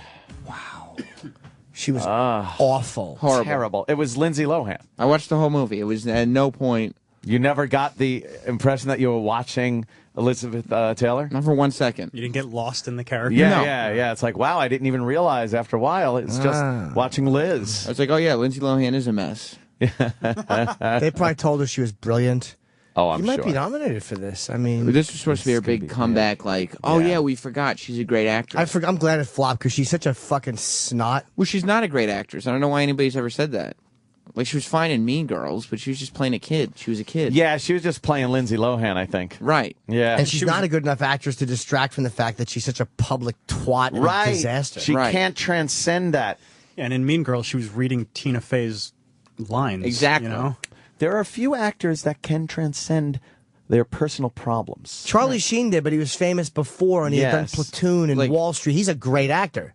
I think Robert Downey is a great example. Exactly. Possibly the best. Transcended his personal problems. Because he's so good. His acting is so good, you can't not want to watch him. He's fantastic. Not an actress, but Amy Winehouse was good enough singing. That she could do whatever she wanted. I mean, she killed herself. Well, she killed herself, so that really isn't quite transcending. Yeah, but you still listen to her. Well, I still listen. Well, you do, because you're gay. I'm not the gayest. You're a gay. I'm not that gay. Not the gayest. No. The gayest. Yeah, I don't know anybody else that was like really heavy into fucking drugs and actually came out of it. Mel Gibson is trying, boy. Is he Mel trying? Gibson, his drug is racism and anti-Semitism. But wasn't he able to kind of get through that and finance his own shit? Yeah, he always Why can't he do finances his that own now, shit. though? Yeah. Like, Can you why doesn't he open the make another fucking curtains, movie? please? I know. It's curtains for you. Claustrophobic.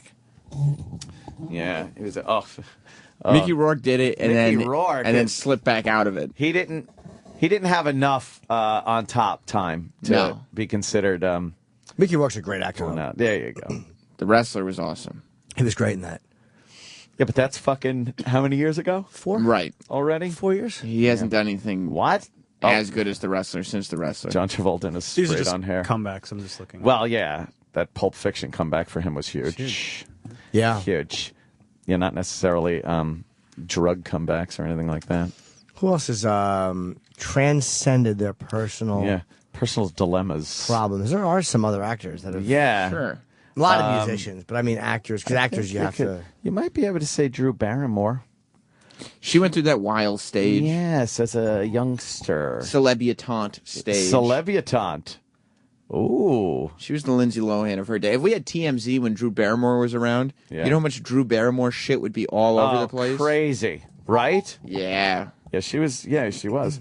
She was doing coke and drunk at like 12 years old. Wasn't she the one who went on Letterman's show and like flashed her tits? Yeah. Yeah. She was already like, she had already made her comeback then. Yeah. The fucking monkey with the coat on at IKEA. Very adorable. Where? Is there? Yeah, look at that. Oh, that's very cute. It's What's it wearing a little doing? coat. Buying IKEA. Yeah. Dapper monkey charms. Why They is are. he wearing a coat? It's cold out. Aw. Monkeys are from Africa and fucking tropical places. They don't hang out in the freezing No. weather. Look at his little diapers. Wearing a diaper. In He's case got he a goes little coat duty by on. mistake. He might make some duties. I'd like take monkey shit and put it on that cheesecake. Oh, and I love That'd a be monkey. great. Or monkey paw prints in it because their fucking chimpanzees are so dirty. Yes. Do you know how a monkey would tear up a cheesecake? If you sat a fucking monkey in front of a cheesecake, and it would just rip it up with its hands and eat it. Really would. 30 Yes. seconds with a cheesecake, and then you rebox it. Right. Here you go.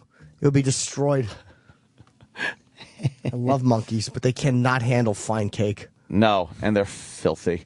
You don't ever want to take something from a monkey's hand and eat it. If a monkey offers you a snack, turn it down.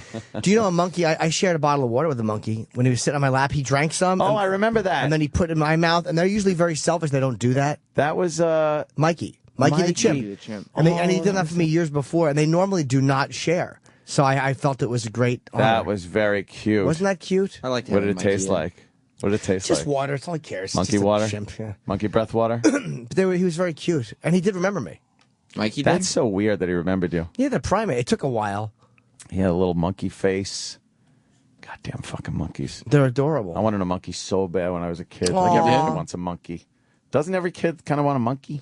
I guess, hypothetically, but most kids I don't think of it as a reality, like, oh, this is something I want to do. Most because when I watched The Little Rascals, Spanky always had a monkey. Oh, we didn't watch Little Rascals because we're much younger than that.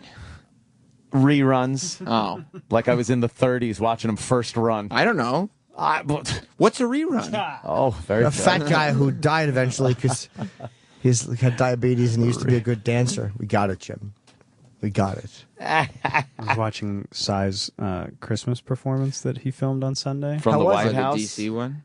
They don't say Gangnam Style. Oh, What? don't tell us. Let's hear No, I knew this. Yeah. I said wanna watch that. the- you wanna watch the whole- you wanna Yeah, watch let's the whole Yes, thing? the whole intro up until. Does he say fuck America style? Yeah. That's what I thought. Yes. Either Obama or White House style. America style.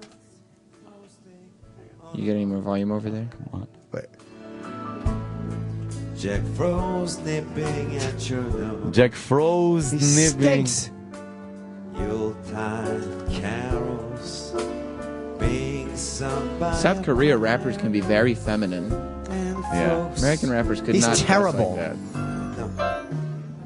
This is not the reason why I'm here. Oh, What? that's the reason. Who gives a shit? His song. That's the big surprise. All right. Oh, he's doing the dance. He must hate this. All right. But he knows it's over after this. Yes. Yeah, he does. He's performing for the president. You know? Yeah. Where's is the the end. president?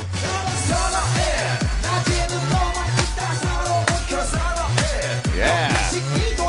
All right, some boys dancing with him. Yeah. The boys. Very fruity.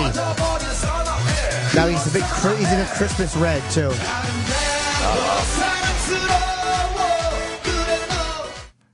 All right, what happened? What happened? Oh. Santa Fe. Oh, no.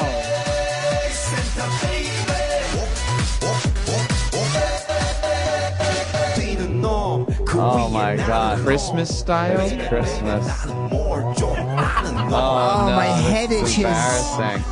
They're dressed like reindeer.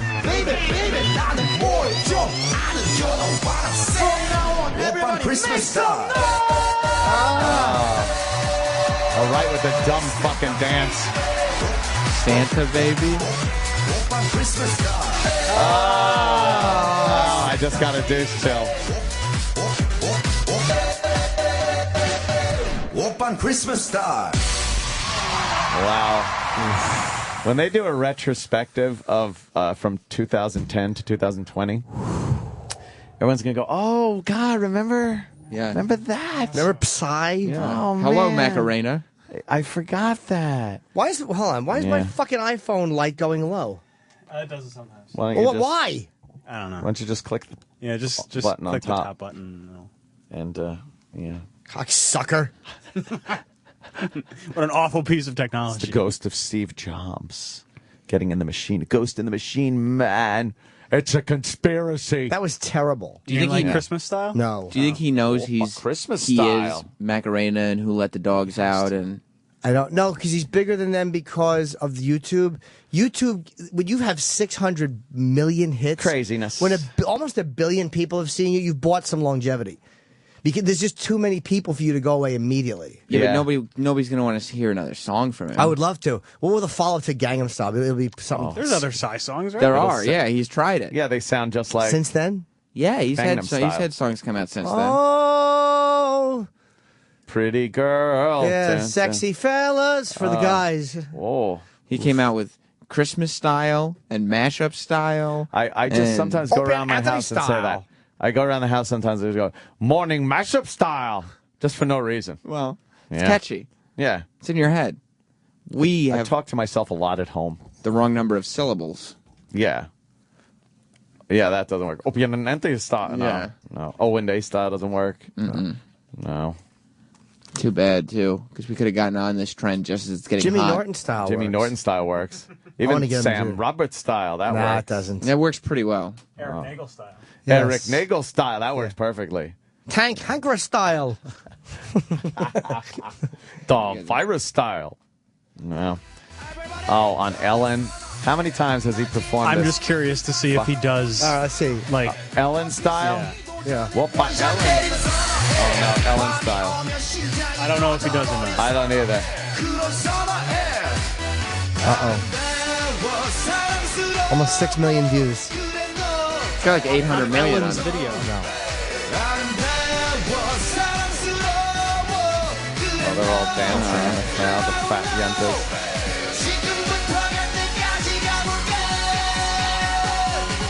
No. Everybody bounce! Come on! Gangnam Style. Oh, no, he just did it. All right, good.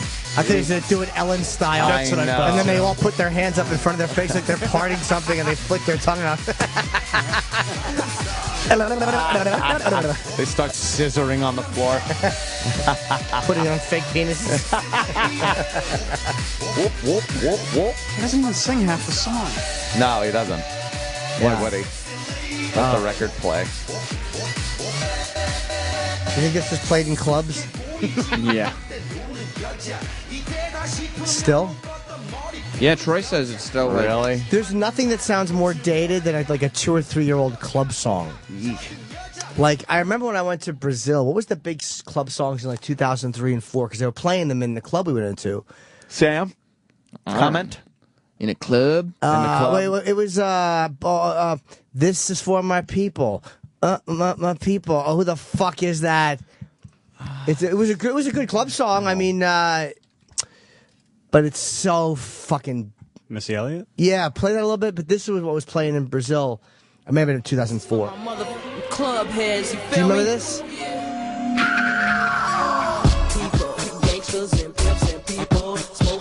This was fucking huge. Motherfucking Missy Elliott. What happened to Missy Elliott? Where'd she go? But it sounds, the club song sounds terribly dated. Yeah. You don't remember this or no?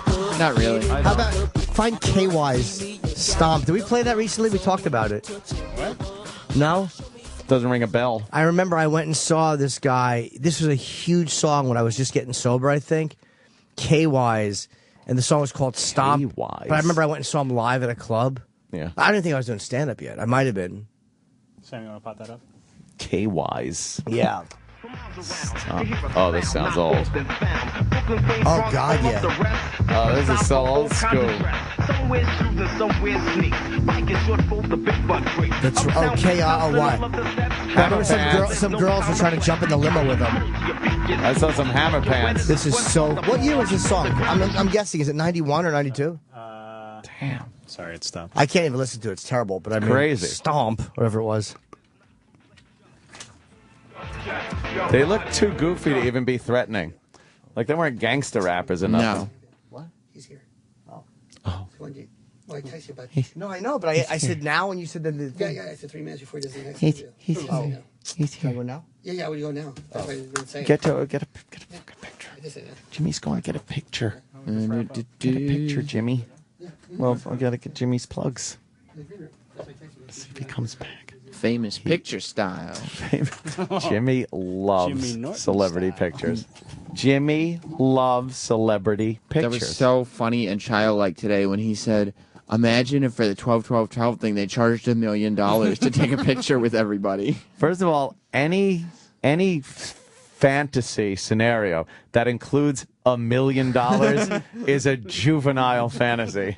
But then he tries to justify it a little. Yeah. All right, maybe not that much, but it's like, yeah, what would you do with $1 million? Would you do that for $1 million? Like $1 million, just it's kind of goofy. Probably costs like $1 jillion. Yeah. I wouldn't do that for a Googleplex. Oh, there's no number higher than Googleplex. That's where Google came from. Googleplex? Yeah. Or did you just say that? No, I think it is. Oh, I think that's where they got the name from. That's like another one of those things that who thought we'd be saying words like Google. Google. I held out so long trying to still use Yahoo search when everyone was using Google. Yahoo. I'm like, nah, Yahoo's better. And then one day I had to admit. I remember going on message boards and begging people for Gmail invites. Oh, yeah. Danny gave me my Gmail invite. I was so appreciative. When that shit was new, because you got like 3 gigs of storage or something. Yeah. And you needed to be invited. Yeah. It was a cool club. And then I just wanted to go and give people my email address. Yeah, Gmail. Yeah. You know. I don't know how I got it. Yeah, well, don't you worry about it. It's an invite thing, but I only got a few, so. Maybe when I get some more. And then finally, like, you always had 99 invites, and it didn't matter anymore. And then eventually it was just open. It was just open. Does anyone even care about that anymore? About Gmail? About that? No, the Gmail. Google Plus? Google Plus, yeah. Oh, Google Plus is over. Totally done. It's very hard to create a social network. Yeah. Like, it almost always fails. Like Facebook didn't set out to do, to you gotta have a overtake slow MySpace. build. Yeah, exactly. Like Facebook was meant for college students. And look, Apple failed so hard with Ping. Apple 5? Ping? Yeah. I use Ping on my Apple 5. I don't really trust the other social networks, but No, but Ping is always it's got a nice apple on it. Shiny, silver. That chick rules. Still hasn't been fleshed out, huh? Can't figure out who she is, where she's from. No. Love to have her on the Very show. nice. Yeah. She was great. Oh, he was a nice guy? Very nice guy. And he's a great character on that show. I love him. He had a beard? He looks exactly the way. Good. I hate it when people don't look like they look on TV. Does it happen a lot? All the time. Do you have to meet with a boss today? Kenny just asked me. No. Okay, good. No, Kenny. We're going home. Yeah, I got shit to do. All right, Jimmy, you got a cheesecake to give away. I know. Yeah. I got to get home for the great cheesecake exchange. You got to fart 40 times before he gets there. Big fucking cheesecake exchange. All right, let me whore this nonsense. No Baby for You is available on iTunes now, Amazon.com. It comes out today. On sale this Friday will be my my February 17th date at the Borgata. Myself, Dave Attell, Artie Lang, and Amy Schumer has been added. Amy's on fucking fire. She's doing nothing but theaters now, so it's nice to watch another friend rocket past me. Oh, boy. Buffalo, Monday, December 28th through 31st to New Year's Eve. Yes. And April 11th through 14 here in New York at Caroline's. January 10 through 12 in Nashville at Zanies. And then my first time in San Diego doing stand-up, 25 and 26th of January in the American Comedy Company. So I hope people come out and watch that fucking concert. Is that tomorrow? Yeah. Oh, 12. Yeah, it's on Epix and it's on a bunch of other I networks. think we're streaming it on a couple channels here, too. I think I'll be live tweeting that one. It's going to be a good one. Yeah, we should. I can't watch it. Fun. Why? I'm fucking doing karate. Goddamn, Jerry. I don't know what I'm talking about. All right, people. Same bat time, same bat channel. See you tomorrow. Damn it. How long has it been since I've seen a vagina in person? Really? Yes. Who's showing me? Fucking nobody is showing me their vagina. The Opie and Anthony Show is available later today with SiriusXM On Demand. You've heard about it. You've waited 4 long hours for it. Finally, the moment is at hand. After Opie and Anthony Live is coming up next.